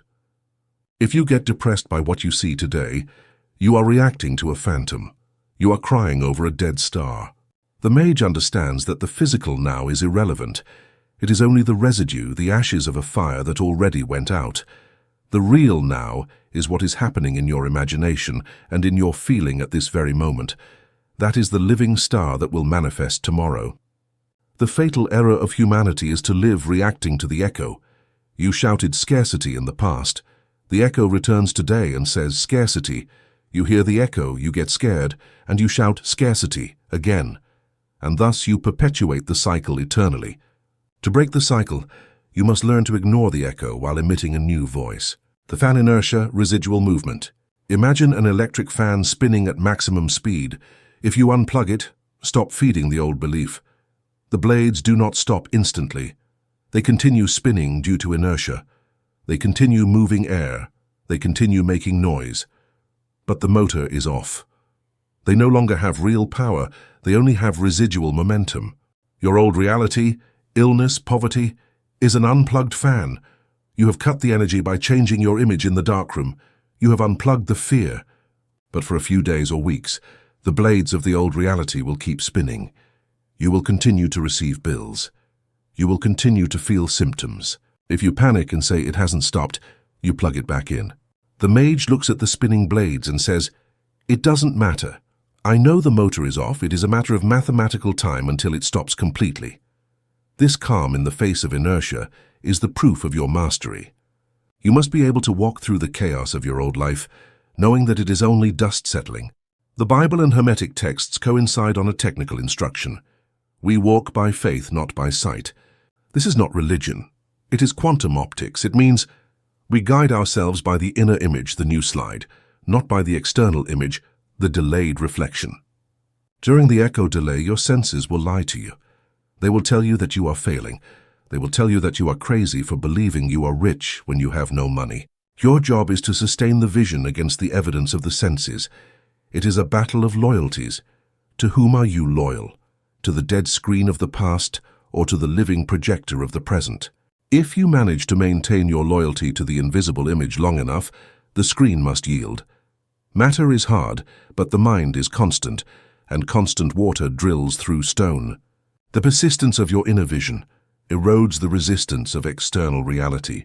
We know that the physical world is an echo of the past, a dead star still shining in your sensory sky. We know that inertia is a property of matter, not a punishment of the spirit.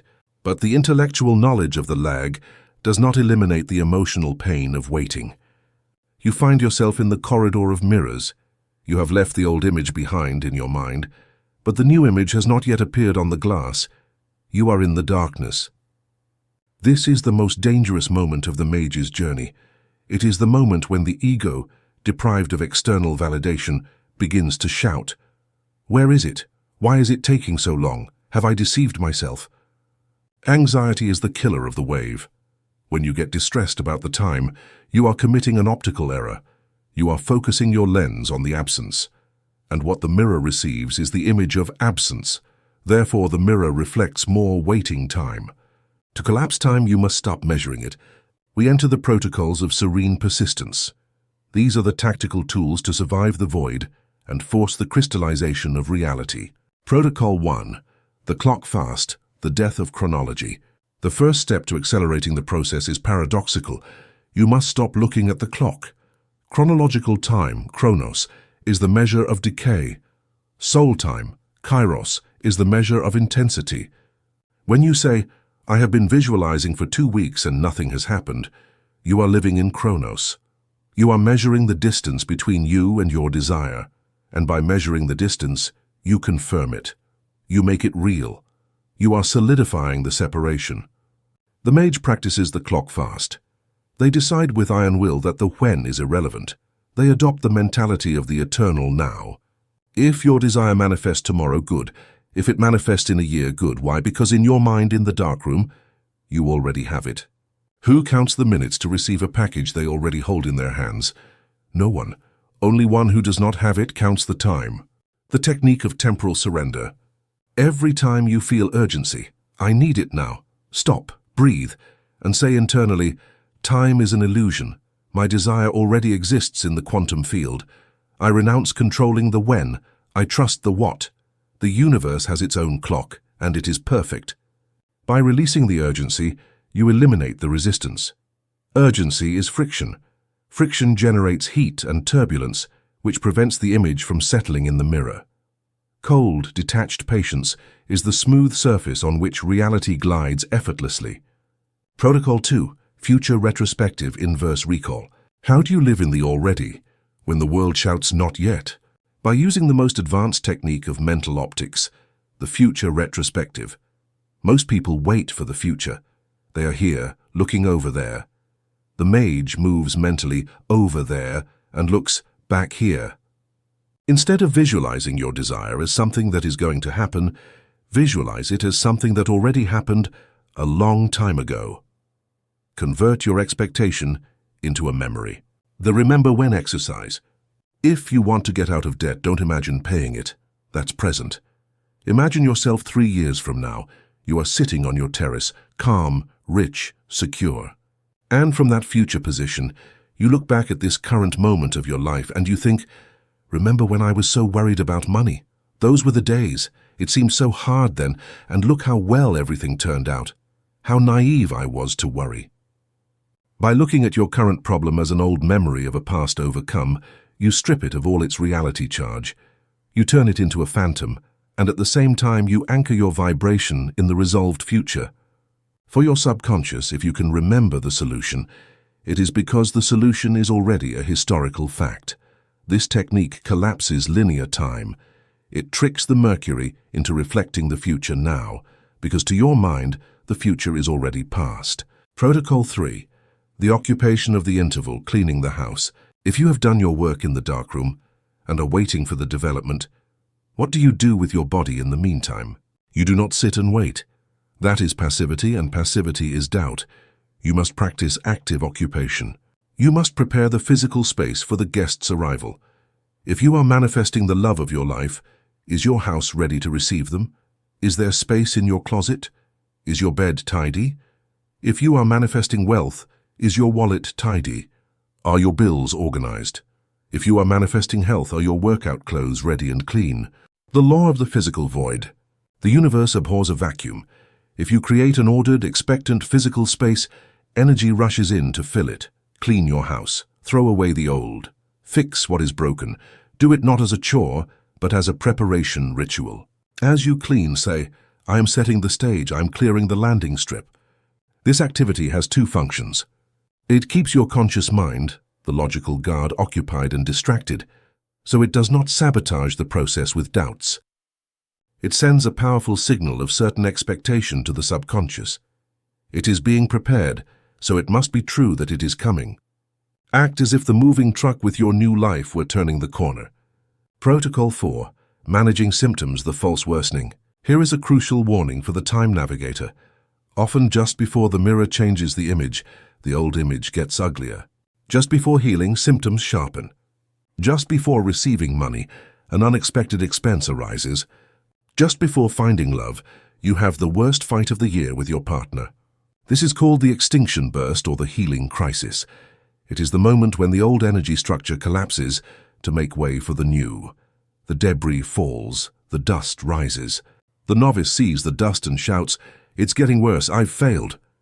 And in their panic, they abort the process and return to building the old structure. The master sees the dust, sees the chaos, and smiles.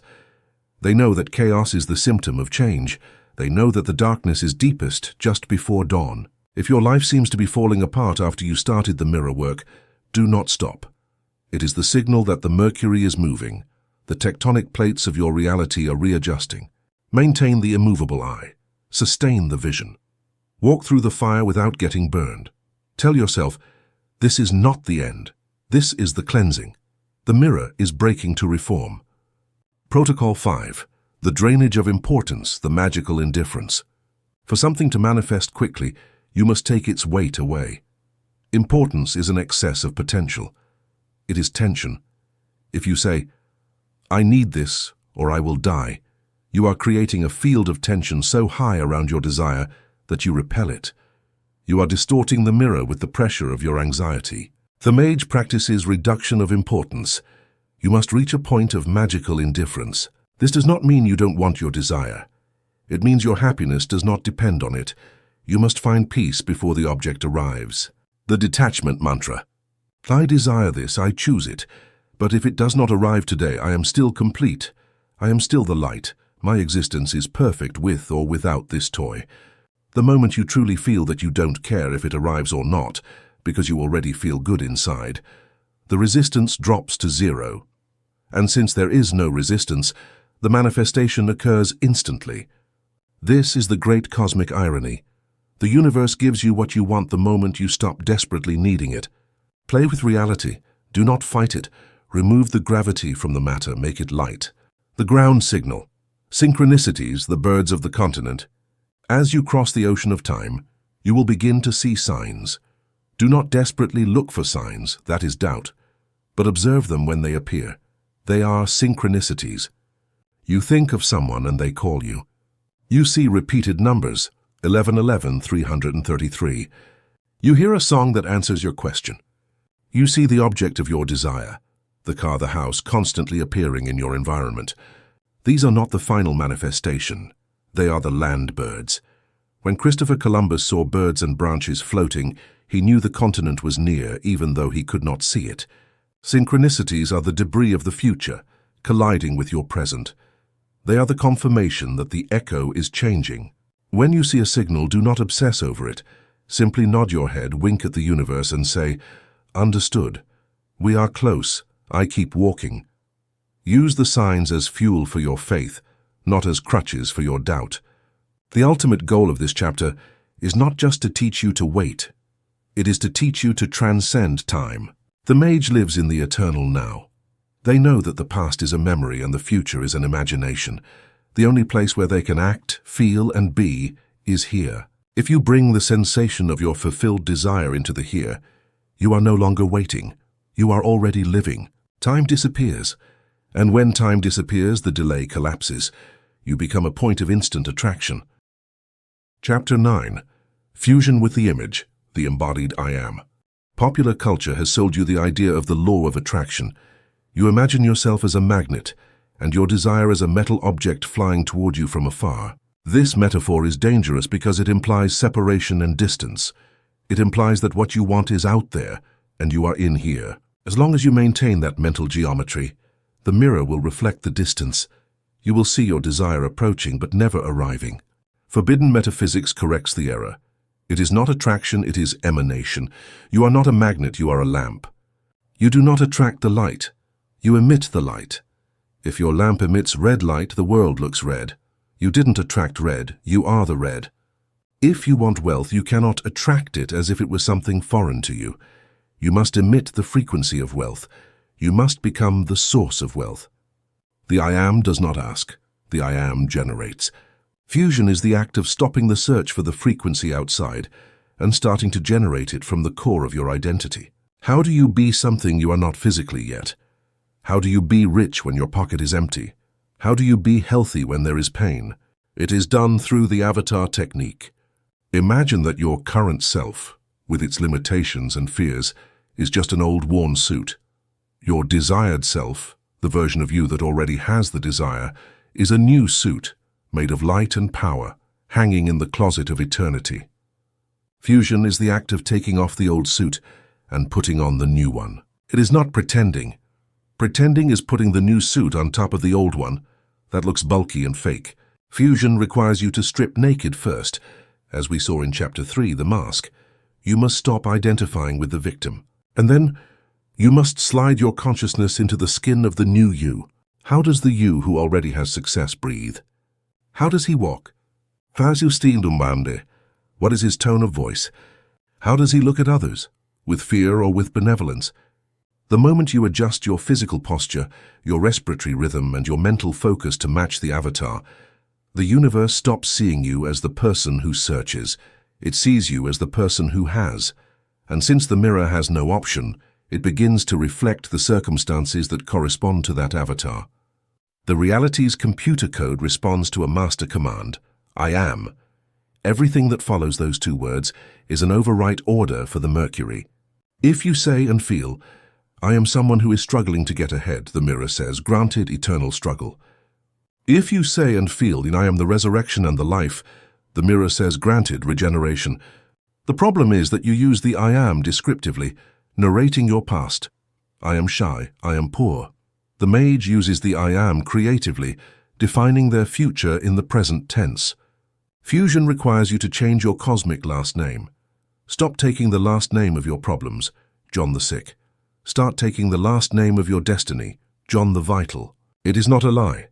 It is a prophecy that fulfills itself the moment you embody it with conviction. When you walk down the street telling yourself internally, I am the power, people step aside. The world opens the way for you. They don't see your bank account. They feel your I am. Fusion is not a 5-minute mental exercise. It is a 24-hour method-acting performance. If you are the king in your meditation, but you behave like the beggar at breakfast, you break the fusion. You create a crack in the character. The universe sees the incoherence and stops the manifestation. Ah, he was just playing. He's still the beggar in reality. Mastery demands scenic coherence. If you have decided to be the healthy version of yourself, you cannot spend the afternoon searching for symptoms on the internet.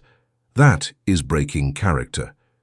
If you have decided to be abundant, you cannot fight over 10 cents at the market.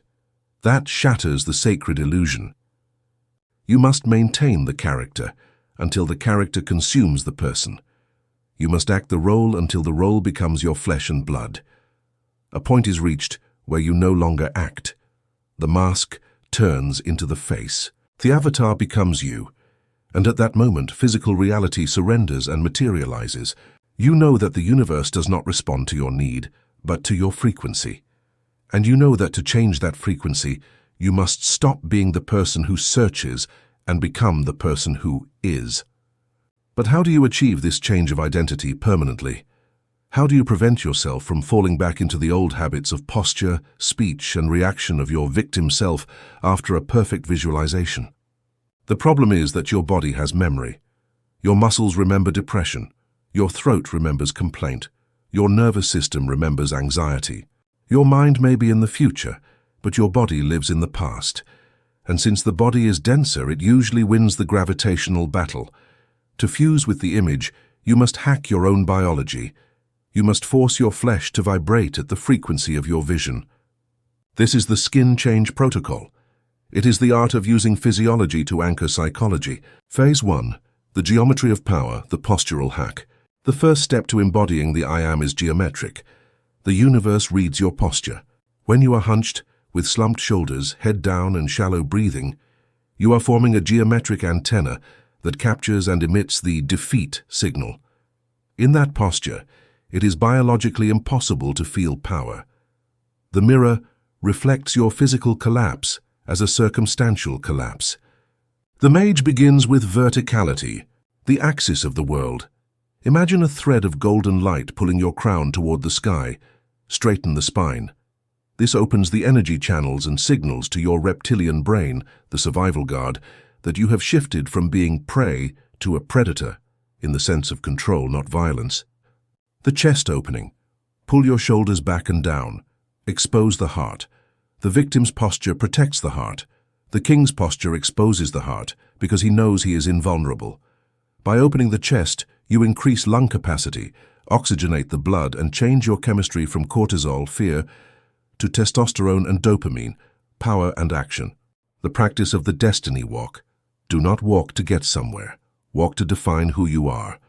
How does your rich self walk? With haste and anxiety? No, he walks with a deliberate pace, with weight occupying space. How does your healthy self walk? With fluidity, with bounce, with enjoyment of movement. When you adjust your walk, the quantum mirror notices the change in rhythm. This being moves differently, reality says. I must reorganize the path before him. People will step aside or approach based on your walk. Opportunities align with your stride. Your body is the physical seal. If the seal is firm, the imprint on reality is deep. Phase 2. The acoustics of the soul, the tone of voice. Voice is audible vibration. It is the most direct way to project your frequency into the physical world. Most people speak with the voice of apology. They speak quickly, in a high tone, hesitate, and ask permission to occupy acoustic space. That voice tells the universe, "Don't listen to me, I'm not important." The skin change protocol demands that you find your voice of command. It doesn't mean shouting. Shouting is a sign of loss of control. It means speaking with resonance and pause. Lower the tone. Speak from the diaphragm, not the throat. A deep, resonant voice is biologically associated with authority and security. The sovereign pause. Fear is afraid of silence and fills the gaps with quick words. Power loves silence. Before responding, pause. After saying something important, pause. That silence tells your interlocutor, and your own subconscious, I control the time, I am not in a hurry. Eliminate try. Erase words of weakness from your vocabulary. I will try. I hope to be able to. Maybe. Use the language of fact. I will do it. I decide.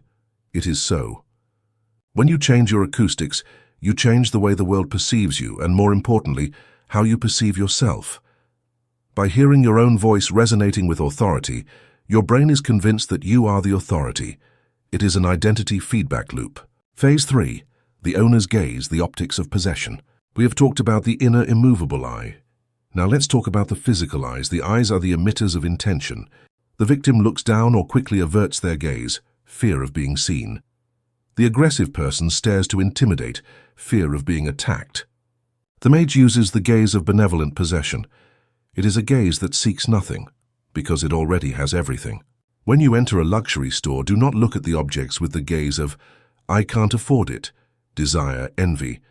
Look at them with the gaze of, I could buy it if I wanted to, but right now I choose not to.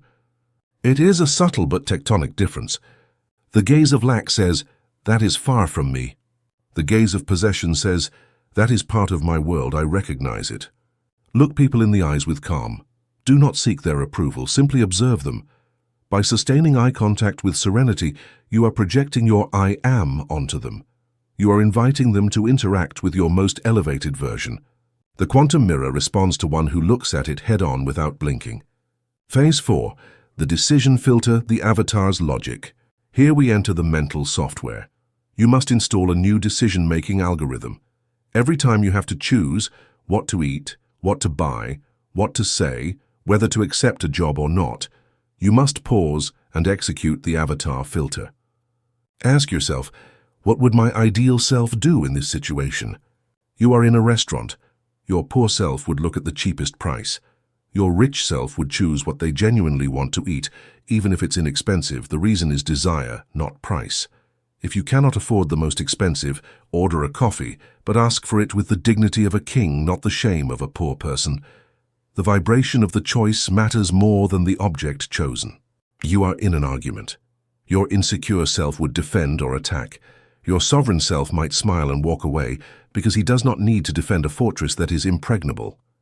By making decisions based on the avatar's logic, you are bringing the future into the present. Every aligned decision is a suture point that connects your new skin to your flesh. At first, it feels forced. I'm acting. But after 100 aligned decisions, the brain is rewired. The acting becomes habit.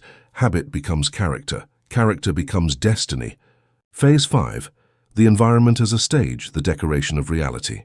Your physical environment is an extension of your extended body. If your house is dirty, messy, and full of broken objects, it is a constant mirror shouting at you. You are a disaster. You live in chaos. It is very difficult to maintain the vibration of wealth and order if your eyes see dirt and chaos every time you get up. The embodiment protocol demands that you prepare the stage for the character you are going to play. You do not need money for this. You need order and aesthetics. Clean your house obsessively.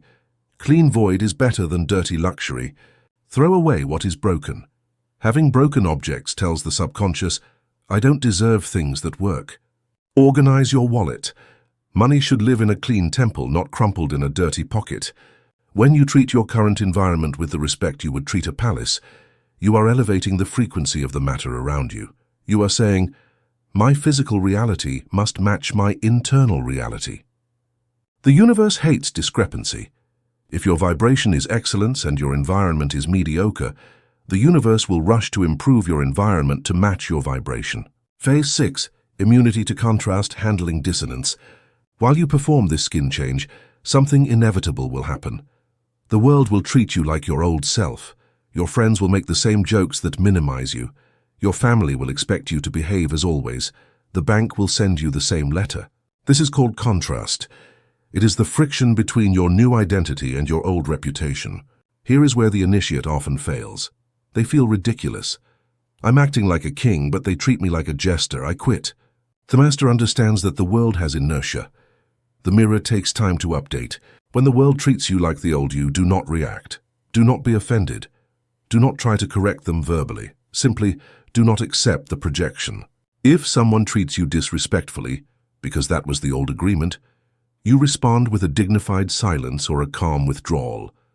You do not enter the old game. You maintain your character. Eventually, the people around you will have to do one of two things. 1. Adjust to your new frequency and treat you with the new respect. 2. Exit your life because their vibrations are no longer compatible. Both options are victories. Embodiment requires the willingness to let go of the relationships and circumstances that only fed your old self. The goal of this entire protocol, the posture, the voice, the gaze, the decisions, the environment, is to reach the point of forgetting. The point where you no longer have to remember to be the new you, you simply are. You wake up and naturally you feel grateful. You walk and naturally you feel secure. You look at your account and naturally you feel it's just a temporary number that is rising. When the effort disappears, fusion is complete. The mercury of the soul has been permanently imprinted. The image and the reflection are one. There is no longer an inside and an outside. You are your world, and your world is you. Chapter 10, Breaking the Mirror, the Final Liberation. You have seen how reality bends before your I am. You have walked the world watching events rearrange themselves to match your vision. It is intoxicating. It is the power of the gods. But here at the peak of your power, you must face the final trap of the Hall of Mirrors, the Narcissus trap. Narcissus did not die because he couldn't have what he saw. He died because he didn't know that what he saw was himself. He remained hypnotized by the surface, dependent on the image to validate his existence. Many conscious creators become addicted to manifestation. I need to see the money to know I am powerful. I need to see the healing to know I am divine. I need the mirror to smile at me so I can smile. As long as your peace depends on the mirror returning a beautiful image, you remain a prisoner. The mirror is your master. If the mirror temporarily clouds over, your faith collapses. The 10th and final law of the lost manuscript is the law of iconoclasm. True mastery is not perfecting the reflection, but destroying the dependence on it. The Creator knows that He is, even if the mirror is broken. Welcome to the final act, Breaking the Mirror. Humanity worships idols, and the biggest idol is physical reality. We give matter the power to dictate our state of mind. If reality says poverty, we feel small. If it says wealth, we feel great. This is idolatry. It is giving power to the stone and taking it away from the spirit. Breaking the mirror means withdrawing the authority you have given the physical world to define you. It means reaching a point of sovereignty such that you can look at a reality of absolute chaos and lose neither an ounce of your peace nor an ounce of your certainty of who you are. The mage who has broken the mirror says, I am wealth, and if my bank account shows 0, it is the account that is lying. It is the account that is in temporary error, not my identity. I don't need the paper to confirm who I am. This divine arrogance is total freedom. When you no longer need the world to validate you, the world loses its ability to hurt you. You become invulnerable. Here the final miracle occurs, the great cosmic joke. The moment you break the mirror, the moment you stop caring if the reflection appears or not, because you are already full inside, the mirror instantly obeys. Why? Because need creates resistance. Dependence creates distortion. When you remove the importance from the reflection, you eliminate all tension from the system. The surface of the mercury becomes perfectly smooth. The universe rushes toward the one who does not need it. Money chases the one who feels rich without it. Love pursues the one who feels whole in solitude. Health floods the one who does not fear illness. Breaking the mirror does not mean you stop manifesting. It means you manifest for fun, not for survival. You stop creating from lack. I need this to be well. And start creating from overflow. I am so well that I am going to create this to play. Creation becomes a child's game, light, fast, and joyful. By breaking the illusion that the outside is real, you are left with the only truth that exists, you. There is no world. There is only consciousness. There are no others. There are only versions of you. There is no there.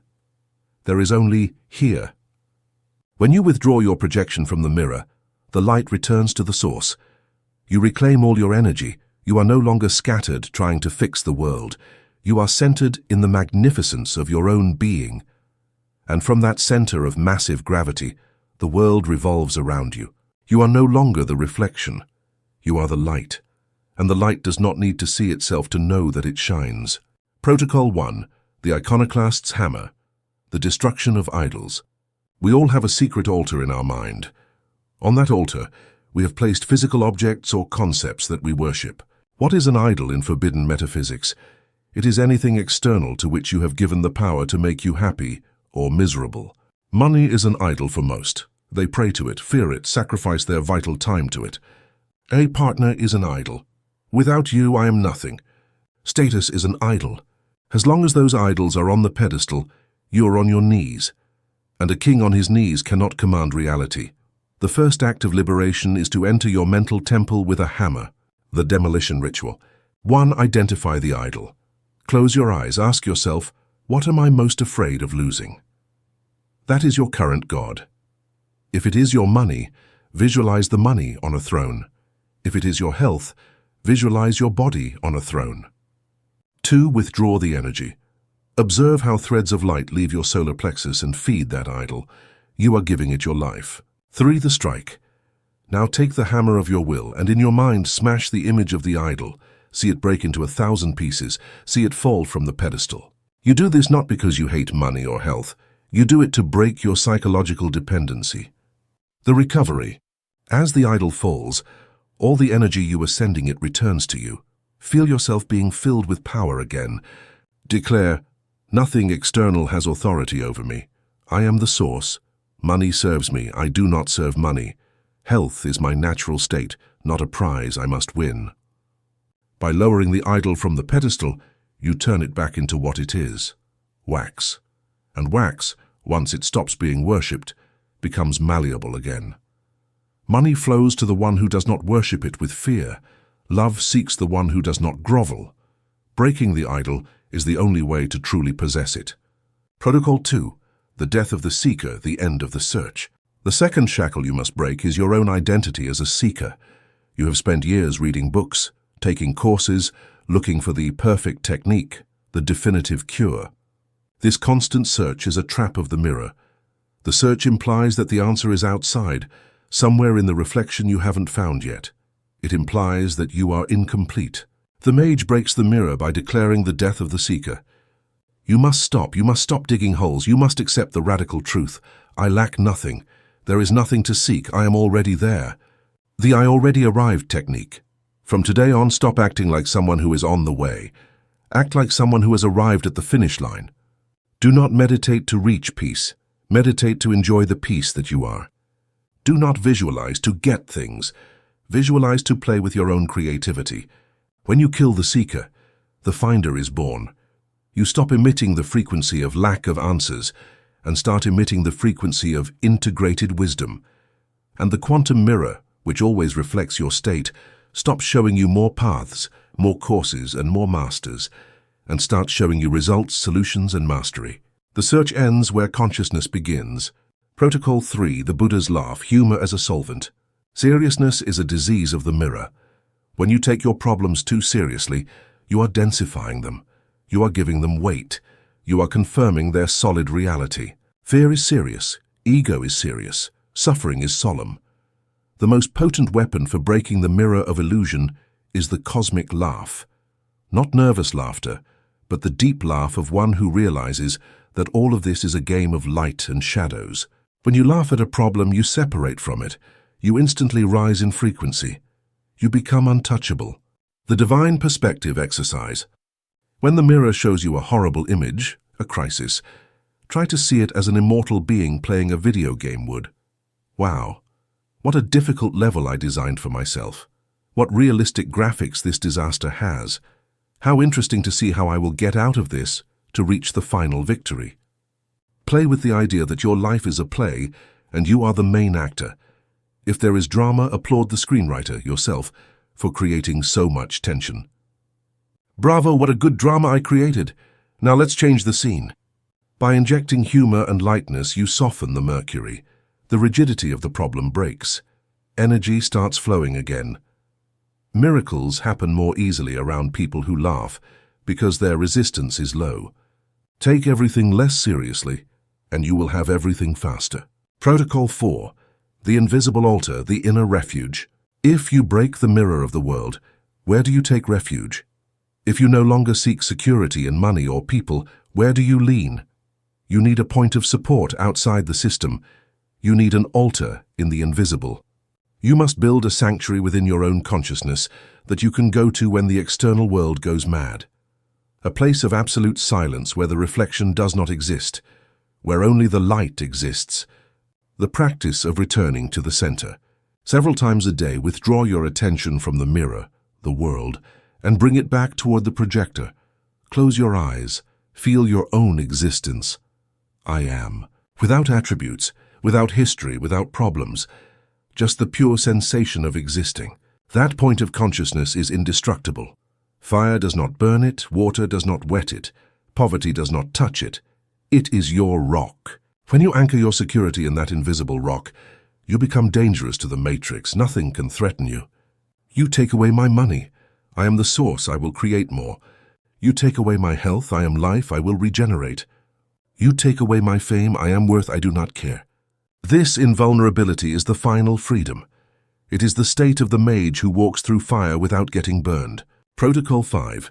The game of shadows, interacting without identifying. Breaking the mirror does not mean dying or disappearing. You are still here. You have a body. You have to pay bills, eat, talk to your family. How do you live in the world of reflection knowing it is an illusion? You live as a lucid player.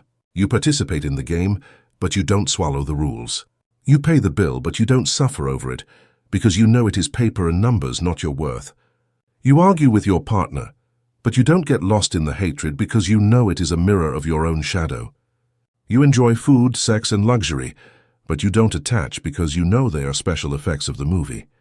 This is the doctrine of being in the world but not being of the world. You walk lightly. You touch reality gently. Since you know it is a liquid mirror, you don't strike it. You caress it. You mold it with gentle gestures of intention. You become a master of vibrational elegance. When you have broken the dependence on the mirror, the last transformation occurs. You are no longer the projector. You are no longer the slide. You become the light itself. You become transparent. The ego, that dense structure that tried to protect and validate itself, dissolves. And when there is no ego to block the way, the light of the universe, infinite intelligence, flows through you without restrictions. Your desires are no longer yours, of the small self. They are the desires of life wanting to express itself through you. And since they are the desires of life, they have all the power of the cosmos backing them.